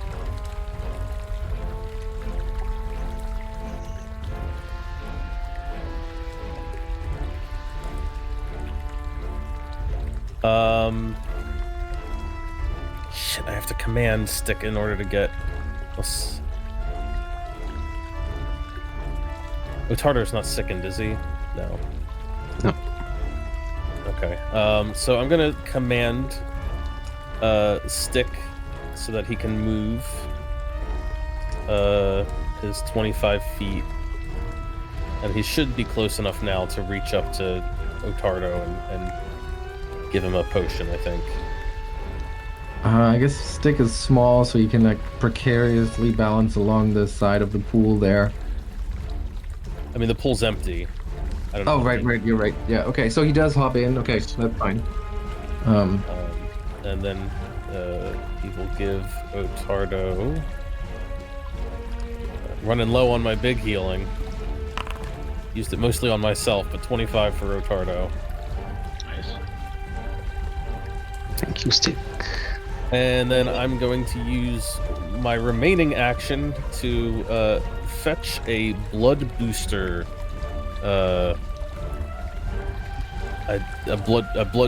No, sorry, not blood booster. That's not what I meant. A soothing tonic for myself, but I can't drink it this round. Okay. The stick is just barely within the reach of the wisp's aura here. Okay. Come on, stick. There we go. All right, and you succeed. Okay. And then it's that wisp's turn. And with no sense of disappointment, no discernible emotion, it floats past, or it kind of like crosses under Sandy.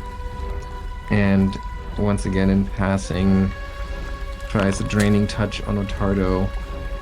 37 to hit. Finally, it manages to hit and causes 34 points of damage.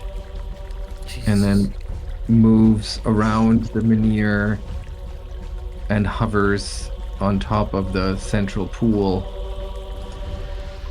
And Belcora says, "Yes, yes, come and meet your doom." And then she actually, does she have line of sight right now? She doesn't. So she hovers down a little bit here and then makes eye contact with you, Ottardo, and you can feel her stare, her grin. As I've said earlier, it looks like a wound in reality, and she is smiling ear to ear right now as her eyes stare straight into your soul. Give me a will save. Can I see where she is? Because I'm not seeing her. I guess she can see you, but you can see her. That's a little bit weird. Let me figure out where to put that so that it makes no. Yeah, that makes more sense. Oh my god. That's a crit fail, so you take twice of this. Yeah. Okay, it's just damage. Okay, well that's bad, but It's just damage, yeah, that's true. It's just damage. All right, so you feel her corrupting gaze upon you, and it devastates your mind. Soma, your turn. 55 feet.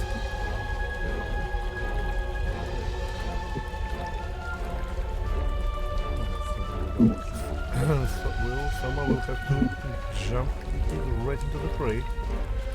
So, with her new speed, she will.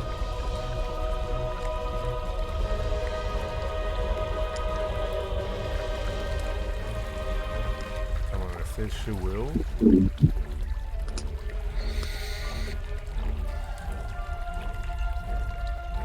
Get right under Sir Ottardo. And we'll continue pouring health into him. How are you gonna... Wait, what? He's 10 feet in the air. What are you using to heal him? A spell, something. Okay, a spell works. Okay, yeah. I thought, because you said pour, I thought you were gonna administer a potion somehow. Not yet. Yeah. Okay, let's go for another hit level. Input somewhere.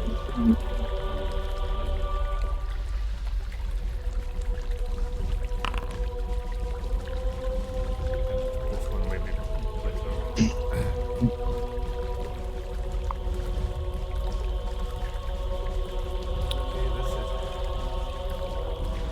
Okay, Ottardo.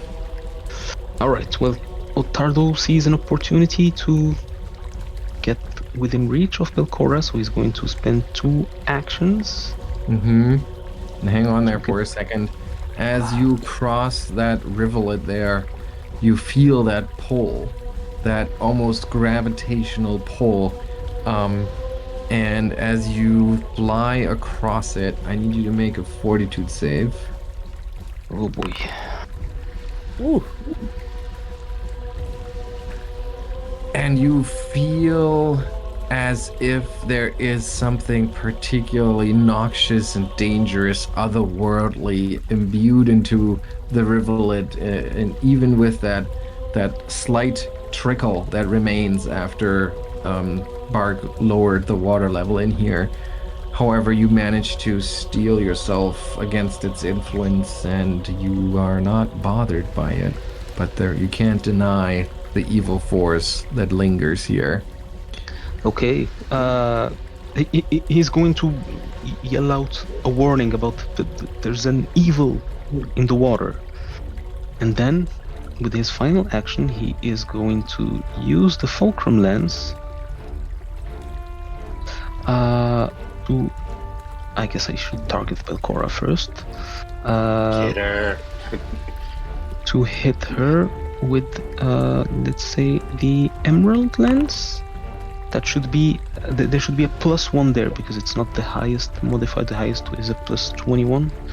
It's a Against her 32. AC? Against her AC, that Yeah, it's against AC.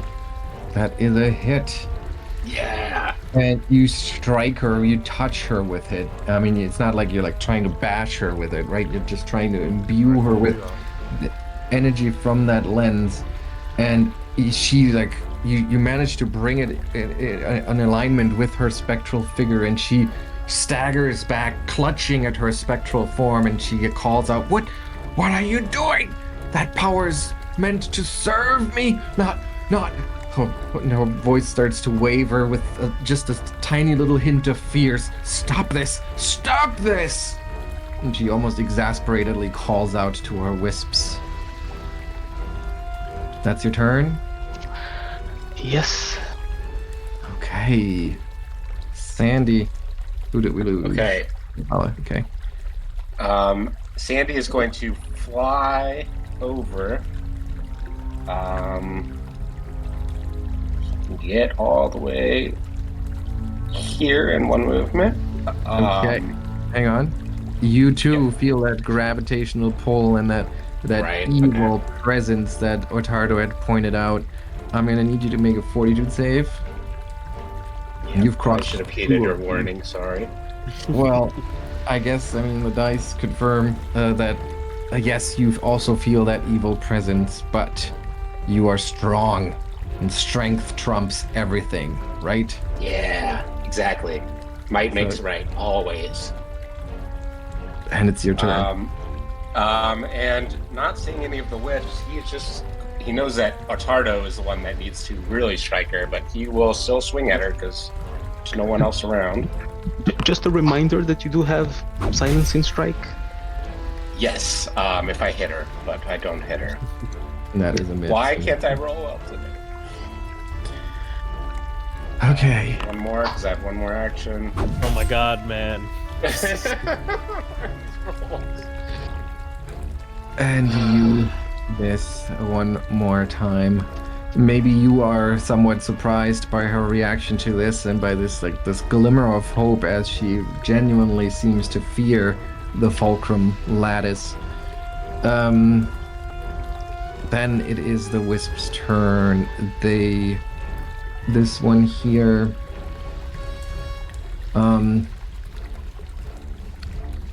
it's it disappears in the shadow, pops up right next to you again, Ottardo, and in its unsettlingly calm way, it points out, "You are only hastening your demise. Just put that thing down. It was never meant for you." And it hits you for 19 points of damage, and then misses you with its last remaining action. Another one of those creatures here. Let's see, how far can they flitter? Okay, that's far enough. but it can also just fly, which is probably going to be easier. And then over here, yeah, it just moves around and then shows up behind you, Ottardo, and whispers, yes, yes, believe us. There's no way that you can win this. You will all be destroyed anyway. Just spare yourselves the pain. But then it fails to hit you twice in a row. And then that other one comes up, darting around the central part of the room and says, no, don't give up. Please don't give up. Please struggle, please. And then it tries to hit you once, causing 23 points of damage. And final attack, it misses. Bark. Bark is gonna yell, shit. Bark's gonna yell, Stick, Oh, keep him, keep him up! And Stick is gonna come over here, going around the rivulet. Nice. Okay, that's the way to do it. You avoid the safe. You avoid the influence of Nimbleoth. And is going to cram the last moderate elixir of life into Ottardo. Oh, 31 points of healing. Better than nothing, but will it be enough? And then that was 2, and I used 1 to command him, so I have 1 left, which I will use to drink the soothing tonic in my possession. Okay.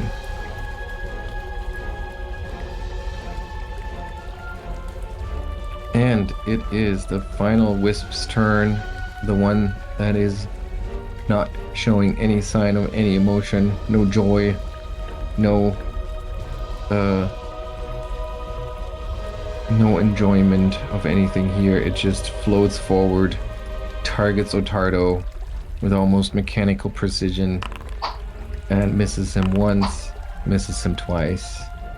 And then it's Belcora's turn, and she says, take that thing from him. And then she phases through the menhir here, but as she leaves that square, Sandy, that gives you an opportunity to come on, react. Sandy. Right? Hit something. Oh my god. Can I And roll a level 5? she moves straight through the menhir and positions herself near the altar and casts another spell. This time here centered on this area. Oh, no. And Ottardo, Sandy, you see the menhirs next to you start to tremble, and then they fall towards you. Give me those will saves. Oh, Sad day. oh my god. Yes, Ottardo, yes. There we go. Ottardo. That's- Ottardo's a beast. Stick.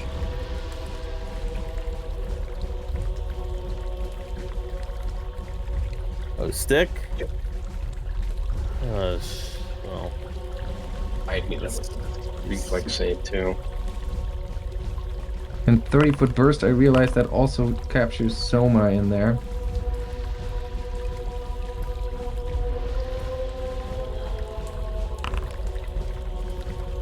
nice, Souma. Okay. Souma, Ottardo, you see through her illusions here. You've seen this more than once. But Sandy, I think Sandy used a hero point. no, that was the No, fucking that's the reflex. reflex. So Oh, for the second part. you take 36 points. Wait, actually, you take twice of that.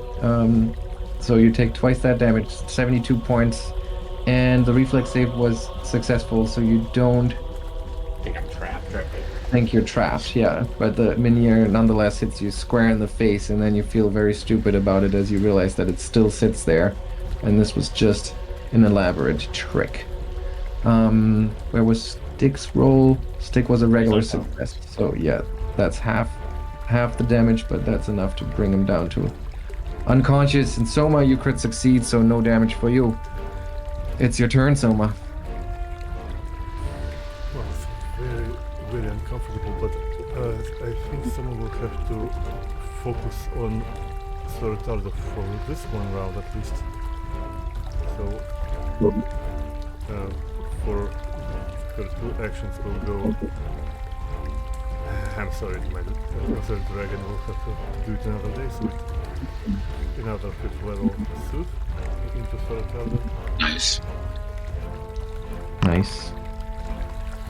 A good amount. Will it be enough? And I will renew the lingering protections. Nice. Lingering position. The new performance. Will it linger? That is a fail, so. No, it's exactly 27 in my class this year. Oh, it is. Okay. Excellent. Thanks to so being drained, I believe. excellent. So it's for 3 rounds? So it lasts for 3 rounds. Yes. Ottardo. Can you pull the... Yeah. 1 second. Yeah, no. 3 rounds. Okay. That. Alright, well, Ottardo is going to give chase.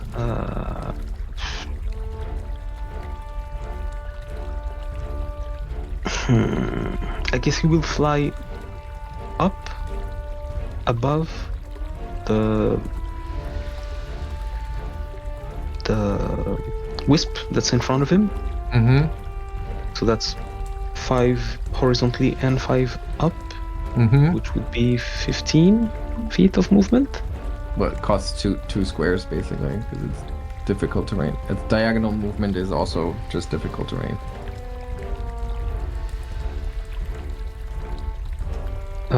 Okay, so 2 squares. Okay, yeah.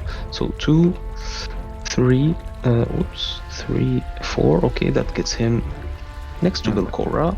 And I will need that fortitude save as you feel the rivulet below you tuck as if it's trying to pull you down. But no, you will not fall here. You will not leave your friends behind. Okay, and he will try to tag her with the crimson lance this time. So again, this should be a 21.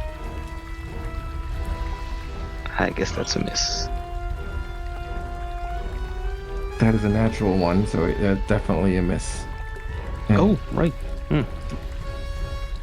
But you can see she's freaking out. She's like, oh, panic and trying to dodge your attack here. So that was one.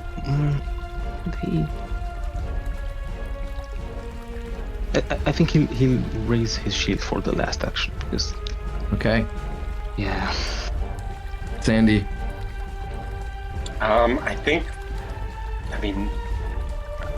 don't think he benefits by going over and trying to hit Belcora, so he's just going to try and again stay here and make it a little bit more difficult for these wisps. Maybe try and kill one, so not as many attack. So he's going to swing on this bottom one, hoping to hit it. I didn't that target. Wait, 7 is a miss. I don't know what's happening with my. The curse of Nimbleoff is upon you. Oh my god! Oh my god! It's like Yeah, our biggest I mean- damage dealer. I know I can't hit it. I'll try one more time. Just shits and gigs. Oh god. This is so fun. All right, that's it. Okay. The wisps close in on Ottardo here. This one moves forward and says, "You're close. You're so close, and yet you will fail." But it misses once, and it misses twice. The next one whispers, He's right. He's right. Struggling does not mean succeed.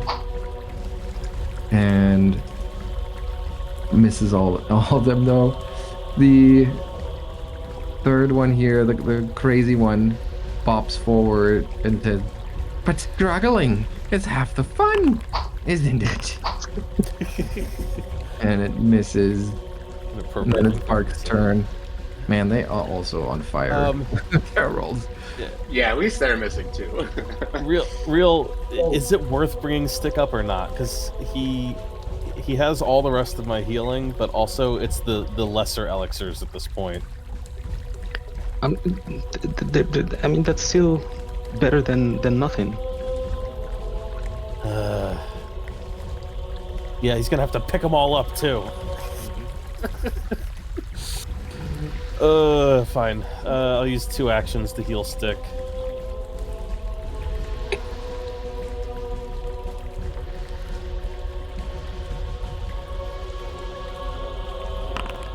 A whole 12 hit points back for Stick.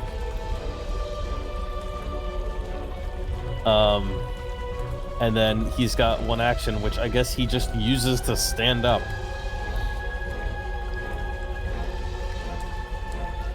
That's me. Okay.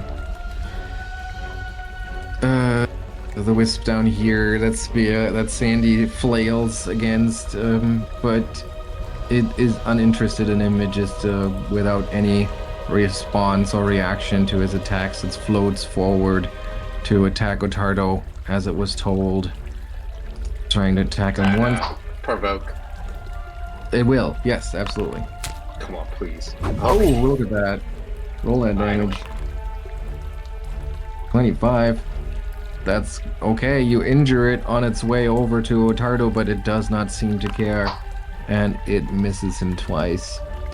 And Belcora is starting to get furious at all of those misses, and she says, You're useless little whispers. And she spits curses and bile as she casts a spell and directs it at Ottardo. Roll that will save, please. Yeah. And Sandy, you're actually in there too, so I need you to also roll that will save. 1 second, I'm just grabbing a drink. Right back.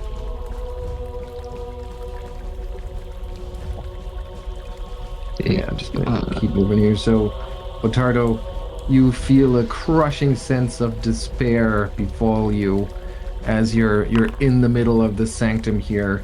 And the same goes for Sandy. You feel this, like you're so close to success, but at the same time you're struggling. None of your attacks, Sandy, seem to connect. Ottardo, you flailing this lattice around, you have no idea what power you're even wielding here. It all seems so hopeless. And both of you are slowed 1 for 1 minute. And then, yeah. Actually, Simon, I think we have to make the save on each turn. The effects for each creature are determined by its will save. For 1 round, the creature can't use reaction, must attempt another save at the start of its turn. On a fail, oh, you're right. So for 1 round, you can't use reaction and must attempt. Okay, sorry, thanks for making sure that that's applied correctly. That's a big difference. That is a big difference. So, but you do have that on you, so we just have to remember that, I guess. Ugh, I hate tracking that kind of stuff. And then Belcora floats back over here, taking up cover behind one of the menhirs. And then it's Soma's turn. Okay. It's very unfortunate so she can't actually see anything, so no matter where she is with her hand. Now basically lean over near one way or another to see.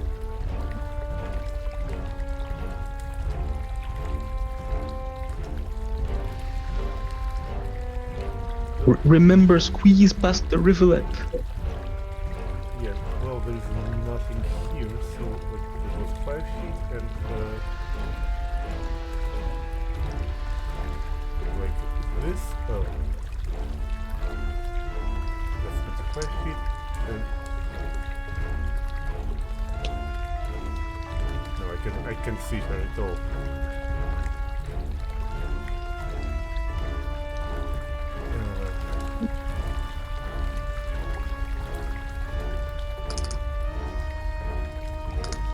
So that's one stride so far. Basically, yes. Well, badly wounded. So it's very. I have only. Oh my god! It's so bad. I mean, I keep walking around and I can't actually target anyone. It's bad. Okay, I guess. Maybe start flying. I think I actually can start playing. Well, I guess she had heard an idea come to her mind from higher power. Yeah, I'm just pointing out that those menhirs they don't reach all the way up to the ceiling, so higher ground, as we all know, is very powerful. Yeah, I still have one force slot left, so let's see. There you go. All right, and Souma, frustrated with what little visibility she has in this skirmish, starts flying. Ottardo.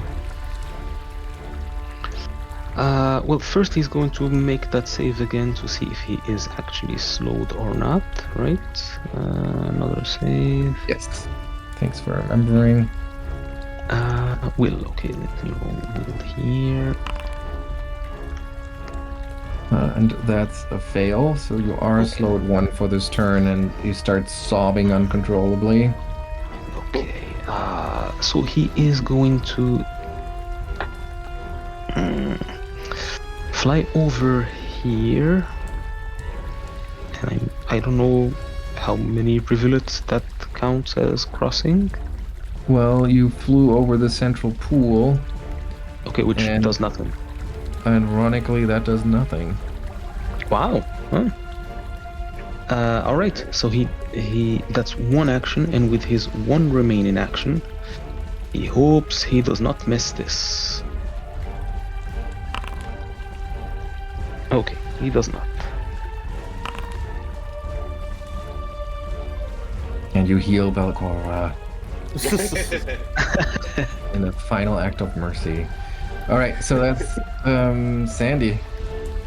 Okay, you said these don't go all the way to the top.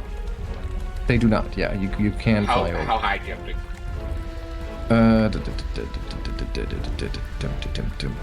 I mean, I'm sure I can get gear with.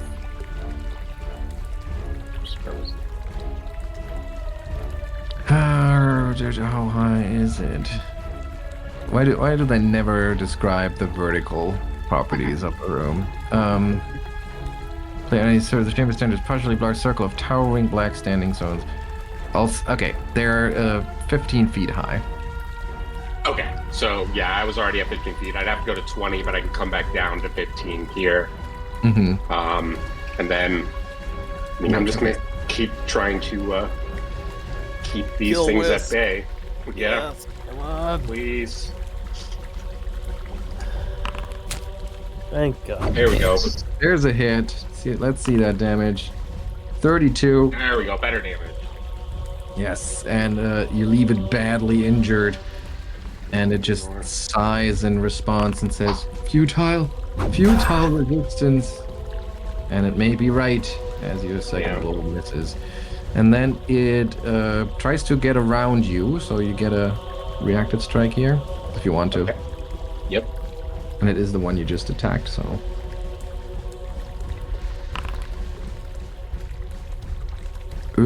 We didn't target, but it's a miss. Okay. And it flies around you and towards Ottardo, targeting you, Ottardo, with a draining touch.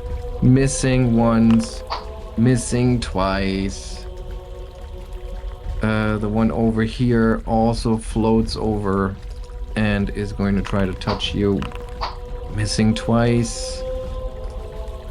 And And now this last, nope, the third one moves over, hovering right above that central pool. And trying to touch you. Oh, this is... Ark, your turn. How many elixirs do you think Stick can pick up with an action? Why don't we roll how many are there on the ground? Well, I gave him 8, and I think Souma gave him, what, like 2 more? Is that right? So Okay, let's roll it. D4 plus 2 for action.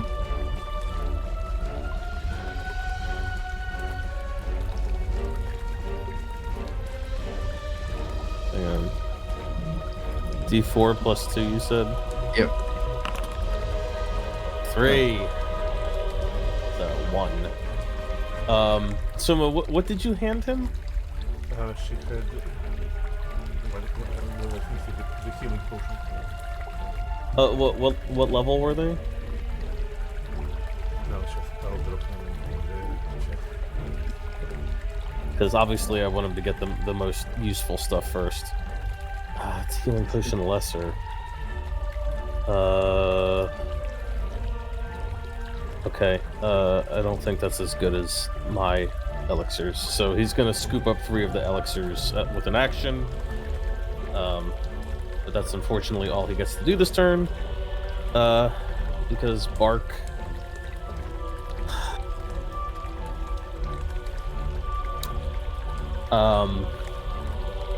Bark is sick of being stuck back here watching everyone charge into danger. He's got one last spell he's been saving for a rainy day.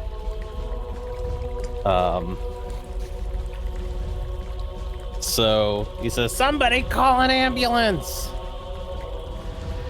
But not for me! Oh, As he casts Dragon Form. all right. Oh, there we go. So the dragon, and we got a dragon after all. Amazing. And Wait, if it's dragon. okay, Simon, I'd like to pick the Imperial Dragon. As I like to think Yes. Okay. he's reaching for something, anything that can help to protect everyone, his friends, and destroy this evil that the divine power of something Imperial answers. Yeah, I don't know. It says select a dragon, and I realize I don't actually know which ones of these are Imperial dragons. There's like 50 dragons to pick from. Oof. I don't think it actually matters can- the specific type. I just need to choose Imperial. Okay, yeah. Any of the Imperials. Isn't Imperial just one specific dragon? I thought so. Oh yeah, I'm sorry. Yeah, it is. No. Yeah, divine is the category. And large. Oh, that's too bad that it doesn't turn you into an actual dragon. That's a shame.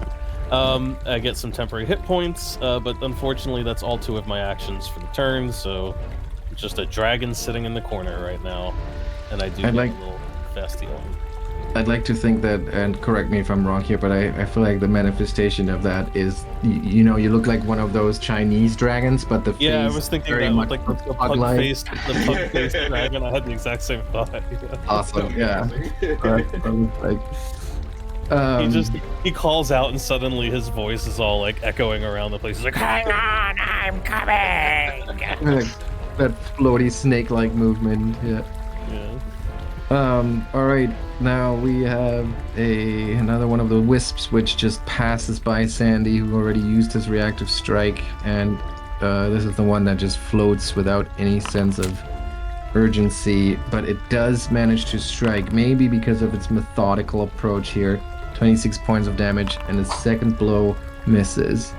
Belcora's turn comes up, and she moves over here so she gets a better line of sight on Ottardo, and she says, "Your friends are far away. They will not get to you in time. Not before you die." And she casts Phantasmal Killer on Ottardo.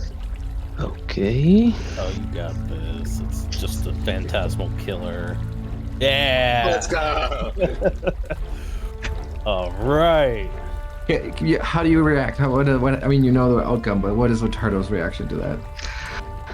I think he looks back and he sees Sandy swinging wildly and a dragon, a pug turning into a dragon, and he just knows that he's not alone in this. Nice. Yeah. Again, the power of friendship. Souma. Okay.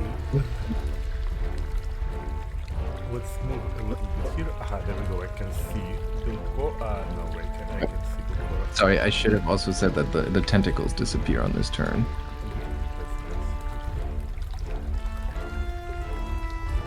That's 22.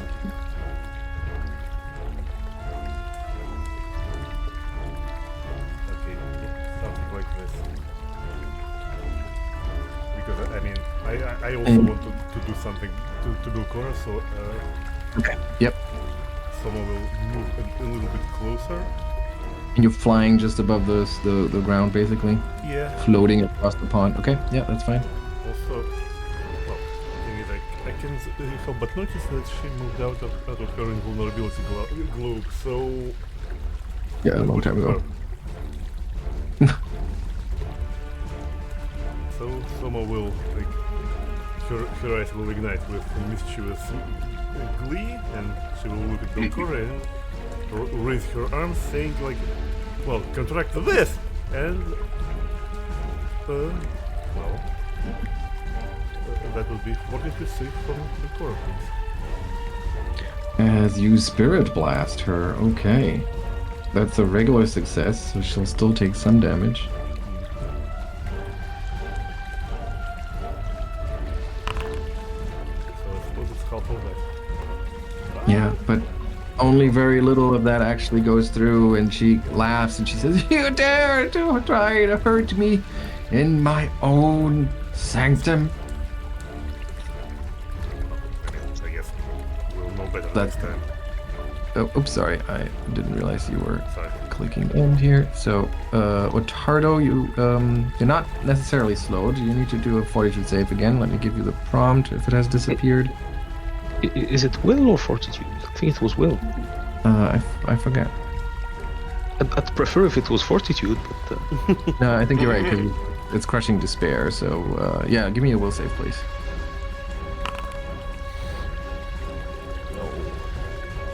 Okay, you slowed one again. okay. But Belcora is near, and he is going to fly over. That's one action. And that will trigger another fortitude save as you feel...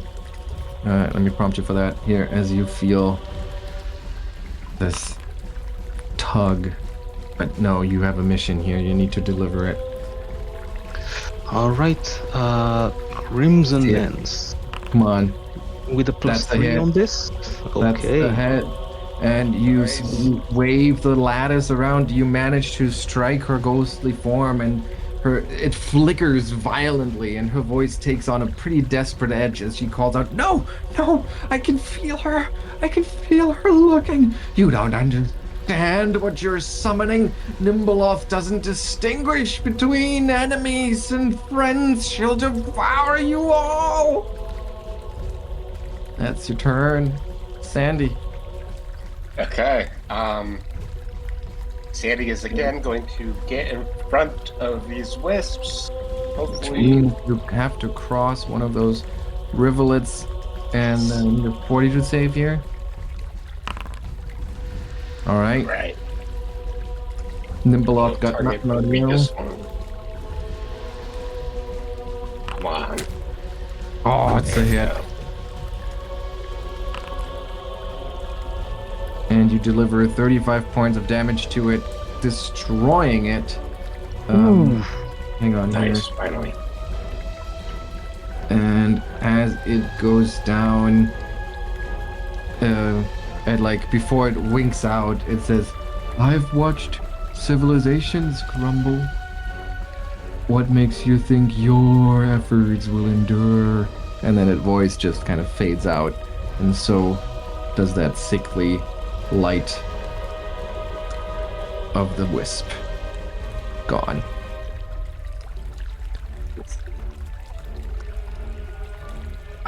He will turn and swing. Let's see. This is the one that's been saying the stuff that really gets to Sandy, so he'll swing on that one. I don't know if he can distinguish actually, but No, this one is the one that's been whispering the. oh, he'll swing at that one and miss. Okay. All right. So, let's see. It's this one, but they are still under orders to get Ottardo down, so it will kind of do a flying step, avoiding Sandy's reactive strike, and then target Ottardo once, twice. It says, "Yes, listen to her. You're dooming yourself this way. There's no way out for you. Only death." And then the one that's down here giggling, "Yes, sweet, sweet death." And it moves over here, which gives Sandy an opportunity, a reactive strike. All right, he will take it. Let me target it first. Which one is it that's moving? It's this I one. see. I got it. Yep. And you miss it. And then it targets Ottardo. Oh, yeah, no, you missed it. Okay. And it targets Ottardo once. Ooh. God. No. Ottardo! 52 points of damage, and you're feeling drained from it. Where is it? Drained 1. And as you're becoming drained, it's a yes, see, such delectable struggle. And then it feeds on your despair. I need a 42 save from Ottardo. No. You fail. So that's not for you. That is healing for it, which it actually doesn't need. I thought it did. And that's 10 more points of void damage as it feeds on your despair. Bark. I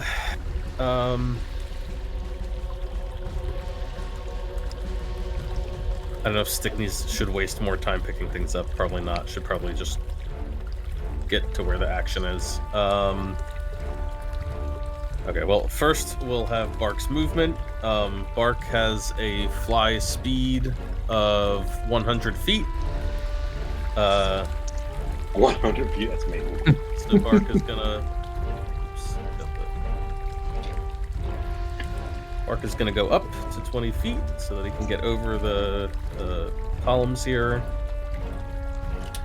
And then he is going to fly over an additional 60 feet. Can't. He's Yeah, I can move you there. just trying to get into the area to see what's going on. That's unfortunate.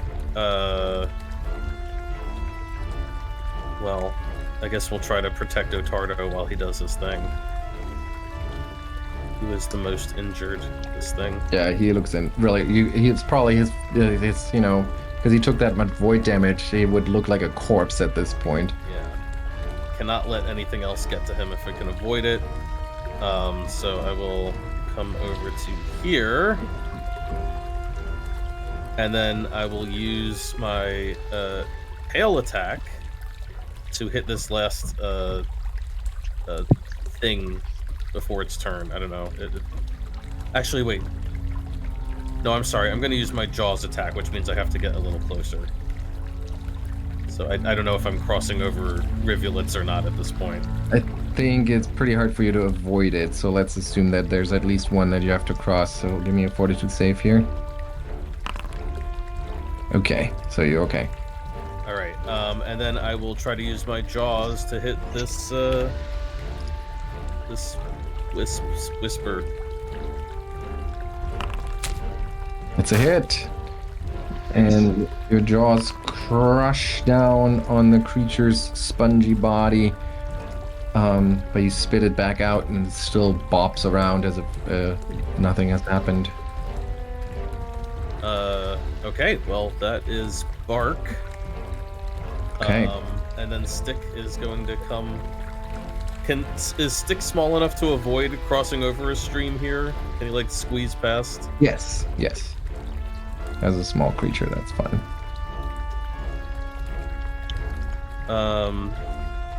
Oh, I don't know if I want him to wade all the way into this pool though. But he needs to get close enough to be helpful, so he is going to have to cross one of the streams. Okay. And as he does so, he needs to do a fortitude save.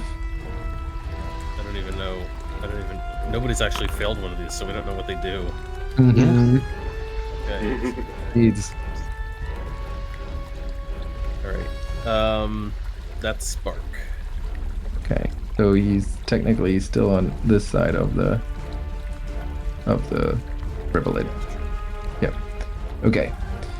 All right. So then this one over here, the one that was just bitten by Bark, it just kind of like bops out of the pug dragon's mouth, and then floats forward and up, I guess, to Ottardo's height. What's that? Yes, it does. Absolutely. Oh, it does, It has to move up and forward, so it can't just step. Let me actually make sure I target first. And it just goes straight for Ottardo, ignoring Sandy, who swiftly tries to use his reactive strike and actually hits for... Nice. Take it out. Come Can on. you take it out before it can get to Ottardo? You strike it, you hit, and with 5 hit points left, it manages to get to Ottardo, but will it be able to hit him? It misses once, it misses twice. Belcora. Oh, Belcora. She, growing more desperate, more and more desperate. You can see her eyes wide, her like wicked grin is turning into a mask of just frantic, mania. And she just said, no, this won't end her. No, this won't end here. And she floats back a little further. So with one action she goes over here, and then with the other 2 actions she tries the Phantasmal Killer once again, targeting Ottardo. Ottardo fails, No. becoming frightened 2 and taking 8d6. Oh.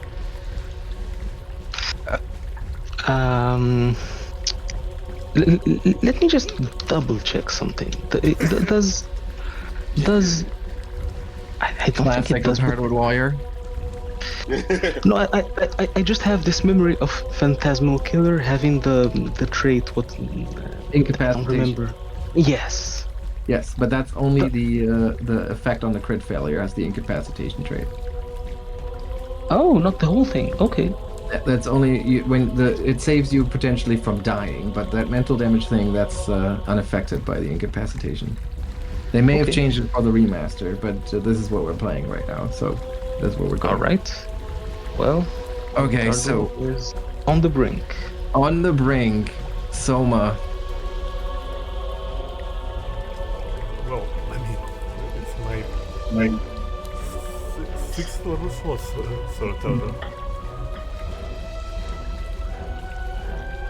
Nice. Wow. Souma burning through her highest level spell to soothe Ottardo one more time. Someone will levitate upwards for And then it is Ottardo's turn. Can you make it count? 42 save first, please. Will save first. You are once again slowed 1. Okay, but that he should still be able to move and then Ducking under the flickering or plane above the Okay, yep, bopping above.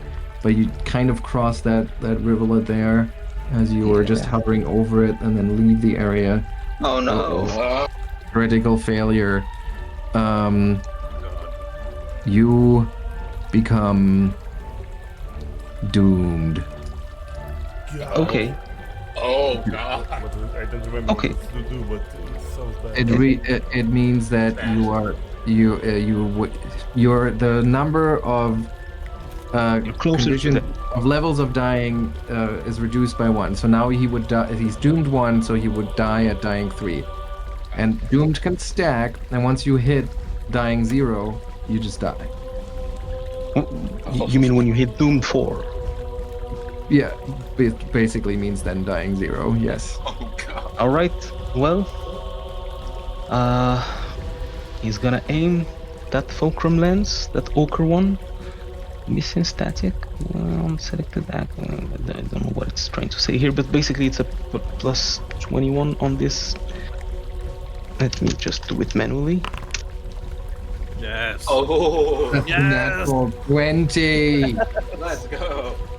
You strike her with the fulcrum lattice, imbuing her with the last splinter, the last essence captured in one of the lenses. And she cries out in anguish and frustration, and she yells, "You've doomed yourselves!" When she comes, where is she? And her threat cuts off as the earth shakes. There's a tremendous and hideous wail that emanates from somewhere beyond this chamber. It's like just at the edge of your perception, but it at the same time fills your entire mind. It's almost as if it's not coming from the material plane. I need everyone to roll a will save. Oh boy. Oh no. That's a crit fail. The 19 is a crit fail. Ottardo, that's a success. Crit success, actually. Wait, how did you roll? No, that I see. We have a. That was your attack roll. Okay. So Ottardo, you crit failed that one. Bark, you crit failed that one. Nope. You're okay.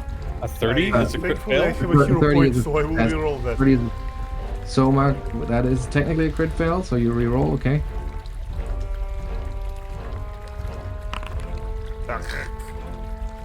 Okay, Bark succeeds. Sandy fails, Souma fails, Ottardo crit fails. Sandy, Souma, you're frightened 3. Ottardo, you are paralyzed by that wail that you hear. And then, moments later, a terrible blackish gray mist steeps into the room, starts to waft up from those pools and from the center where the altar is. And it stinks. It stinks of fetid bog and leaves a layer of just cloying, slimy water upon everything it passes. The mist twists in shape and form, and then these like 7 tentacles, almost like fingers, appear and disappear in the fog. And Belcora looks around, seeing that mist seep in, and all of her defiance just crumbles in genuine terror. And maybe this is even the first true fear that she's shown, and she begins to stutter. Mother of Oblivion, I've served you faithfully. And those little fingers start to claw at her form, and she tries to avoid them. I filled the vaults with sacrifices in your name. I was to be your herald. No. And then all 7 fingers start to close in on her and start constricting around her, and she yells, "No, I deserve your power, not your attention. My death is full of rage and strength. It's not empty." And as the mist tears at her form, she calls out, "I was promised!" And her voice sounds almost whiny, almost childlike. It almost invokes like a shred of sympathy for her. "I was promised!" And then almost a whisper, as there's something of a tragic realization in her voice. "I was only ever food to you." And then her voice fades, and the mist rips her shape into bits and pieces. as her body or her spectral form disappears. And with her, the whispers wink out one after another. The room falls silent. Just a little bit of a trickle of water, an occasional drip, and your heavy breathing. But then, somewhere in the distance, far, far above you, you hear this thundering, mashing sound. Ottardo, you're still paralyzed for this particular round. What do the others do?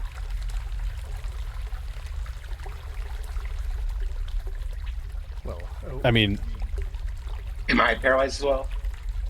No, you had only regular failed, so you're just frightened 3. Okay. You're like, yeah. yeah, I guess we'll just try to grab Ottardo. Yeah. yeah, I'll spend that hero point now to not be slowed. You made that choice. That's okay. Bark would dart forward and snatch up Ottardo. So you dart forward. Yeah, if you grab him. And Soma will snatch stick in that case. You rush over to Stick, snatch him up. Sandy, you're scared pants shitless, and you're just running around trying to figure out what's going on. Yeah, he was going to grab Ottardo, then he, sees the dragon pug coming to get him, so he'll sprint back to, he doesn't know where to go, but he's following everyone else. Yeah, the tremble in the ground, like that just first appeared when the fog started seeping in. It continues and it increases. Next, we're round 2 here. What do you do? Run away! Yeah, we Yeah, need I to get mean- the fuck out of here somewhere. I'm going to fly 100 feet. All right, with Ottardo. you try to fly away as fast as you can. I mean, we don't have to move the tokens. I think we can describe what's Okay. going on here. So you make it through those chambers here, through the main chamber, with that giant skull, and then through the flesh rock, into that antechamber here. I think once everybody's caught up here, that would make it the end of the round. And then you hear this terrible crash from above, just that completely shakes every wall. It shakes the ground. Those of you who might still be standing on the ground, I guess at this point you're all flying, but still you can see every little pebble on the floor like shake and rumble. It's a crash so brutal it almost makes you think like, holy shit, are the upper levels just gone? What do you do?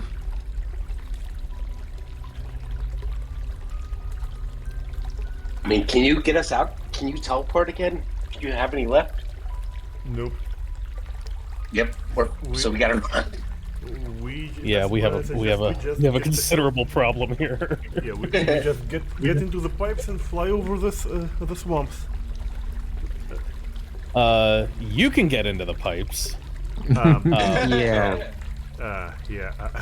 Can Simon, I know this room over here has like a larger opening into the swamp area. Could Bark squeeze through that?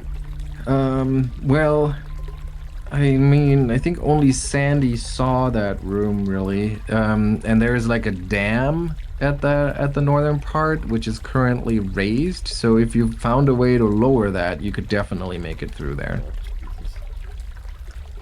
I mean, because we can't even go back through the emotion hallways, can we? Because I don't think we. Or can we just open that those doors? door? Yeah, those doors can just be open normally. Ah, Jesus! But there's the stone doors. But maybe doors are What, unlocked now magically? well, the guardian of the place. Apart from possible. Belcora, the skeleton person died, Yeah. and Belcora too died. Maybe. Yeah, we'll try. Well, we should try those doors before we get too That's crazy. reasonable. So let's, before we like try to squeeze anywhere else, so let's try to push the doors. Okay, so you briefly discuss your options. So, Ottardo is still just completely frozen in shock, his face just a mask of terror. You try the doors, they're stuck. They feel just like they did when you first tried. Above you, you hear more of the another tremble. This one not quite as heavy as the one before, but it seems to be growing more intense. Next round, what do you do? I think we just have to go through the hallways. I guess so. Okay, you Right? squeeze. We don't have any other. Oh yeah. You squeeze through the doors, through the secret doors into the hallway with those images that are trying to lure your attention. I guess you can all avert your gaze at this point, but I will need everyone to make a check here. Hang on. There we are. Ottardo, you're being carried, so it doesn't really matter for you, I guess. Oh, that makes sense. Does it hold up the bargain for me? Oh, right. No, yeah, you're right. You still, Okay. you still have your bargain. How many rounds? How many rounds have passed since? 3. We're in round 4. Okay, I just because I'm. Oh shit! No, I didn't mean to get rid of. How the long dragon. is the dragon for? No, that's not the. Well, I mean that will be an issue eventually, but it's for a minute. The real issue is my soothing tonic is continuously healing me. So. Gotcha. So this will bring me up to 90. Okay. So Ottardo should also roll or not? Let's keep moving here. So Souma, you rolled. You failed. You take 18 points of damage. Birke, you crit succeed. You just kind of close your eyes and power through here. Dick fails. Ottardo, you're so low on hit points. I guess it does matter. So roll a will save for me, please. Stick goes unconscious, I suppose. Unless Okay. it can just close its eyes. Yeah, no, I mean, averting his gaze, that's part of it, but he fails. He goes unconscious. Souma, you would notice that Stick becomes inert, really literally feels like a stick just in your hands. Ottardo, you crit succeed. You all rush through this hallway. I would, this one is closed, so you can't make it back through there, which means you have to take the long way around where the second hallway lurks with more of those echoes. This time, echoes of defeat here. I need another will save from everyone except for Stick, who has the blessing of being unconscious. All right. Can you move me through? It doesn't want to let me through the door. Yeah, same. Don't worry about moving the tokens. It's okay. Well, It's just- I just want to check if can I get through the whole room in one move in two actions? 'Cause Yes. it's 200 feet for me. Yeah. Yes. Absolutely. Sandy, your bargain still counts here. No, it doesn't. Right? It was only counted. Yeah. That's right. So that's 18 points of damage for everyone who failed. Souma, you're good. You Well, succeeded. there were two separate ones, right? Just to double check. Yes. Yeah. Okay. That's right. So what I'm trying to say though is that Ottardo, Ottardo, have you rolled a second time? Yes. If I can carry him and we can go 200 feet through the hallway, I think we should be able to avoid the second save, right? I see what you're saying. Yes, that's true. So, Ottardo, you don't need to take that damage. Sandy, Souma, you hustle through it as fast as you can, but you can't avoid like stealing a glance, Sandy, and you take a little bit of damage. You rush onward back the way you came through the chambers of initiation for this cult of Nimbleoth here, when all of a sudden, again, this massive tremble goes through the entire section here, and you can hear the impact of something enormous high above, but not that high above. It feels like the entire lighthouse above you is dying. You can somewhat locate it, that it's the area above that main chamber where you just had the big fight, and the further you get away from it, the better. You keep running. I guess there's no hazards in your way at this point anymore, so you keep running You keep rushing up the stairs to make it up as fast as you can. Even though the worst of the impact is further south above where the footprint of the lighthouse is, still parts of the walls come falling down, like little bricks get rattled out of the wall as the tremors increase. And then a few rounds later, the ceiling starts cracking above you from another brutal impact as the lighthouse itself collapses in on itself. You rush up the stairs as fast as you can, and let me take the liberty here of fading to black as you rush up through the hallways, through these stairs that you've so carefully navigated before, and now you just blow all of those caution to the wind, and just try to get up as fast as you can. You fade to black, and we come up again as you emerge from the earth with as the Gauntlight behind you collapses. The sound is like nothing you've ever heard. It's the death cry of a structure that stood here for 5 centuries, built on spite and sustained by malice.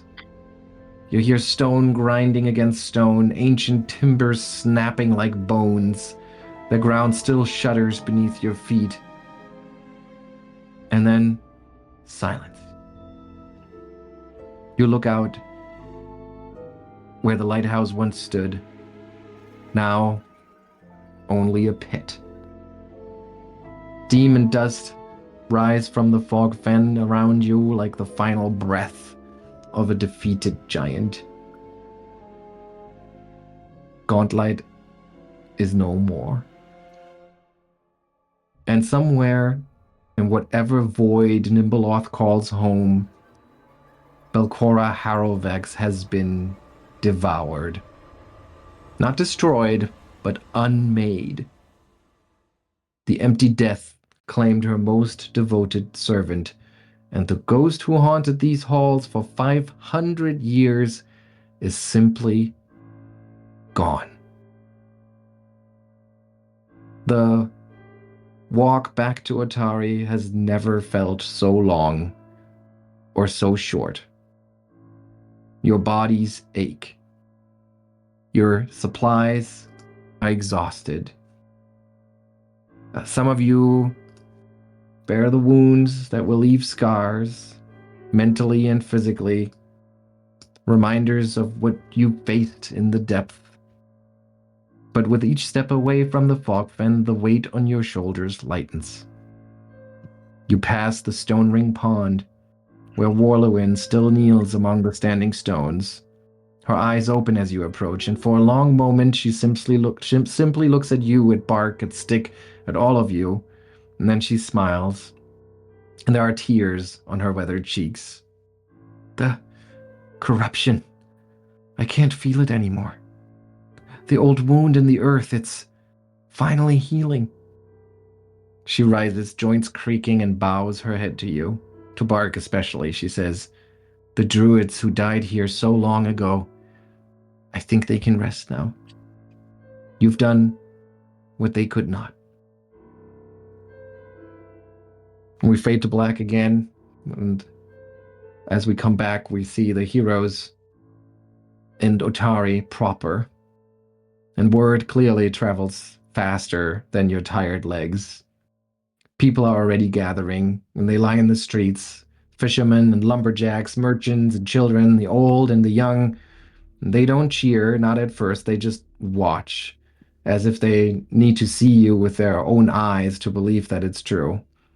But then someone starts clapping. You're not sure who it is. If it may have been Brelda standing outside the Rowdy Rockfish with Lasta, or maybe it was Clorta, who's like bringing his scarred hands together in a slow, deliberate applause. But one after another, everyone who streams in to celebrate you joins in. And the applause builds, and then there are cheers ragged and relieved and joyful. People are crying. People are laughing.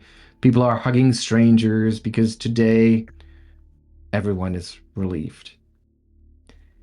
And then a song breaks out. A new song. When the fog is lifting and the dawn breaks through, when the town is waking, skies shine bright and true. Heroes of Watari, bark and stick and friends, Souma's songs of courage. Sandy made amends. Ottardo wrote the ending to a tale of spite. Now we all sleep soundly. Gauntlight lost its light. And the song that reminds you of that nursery rhyme that was meant to frighten children now sounds very different. It's a victory song. Congratulations. You've beaten the Abomination Vaults. Nice. Yay. How many XP was that?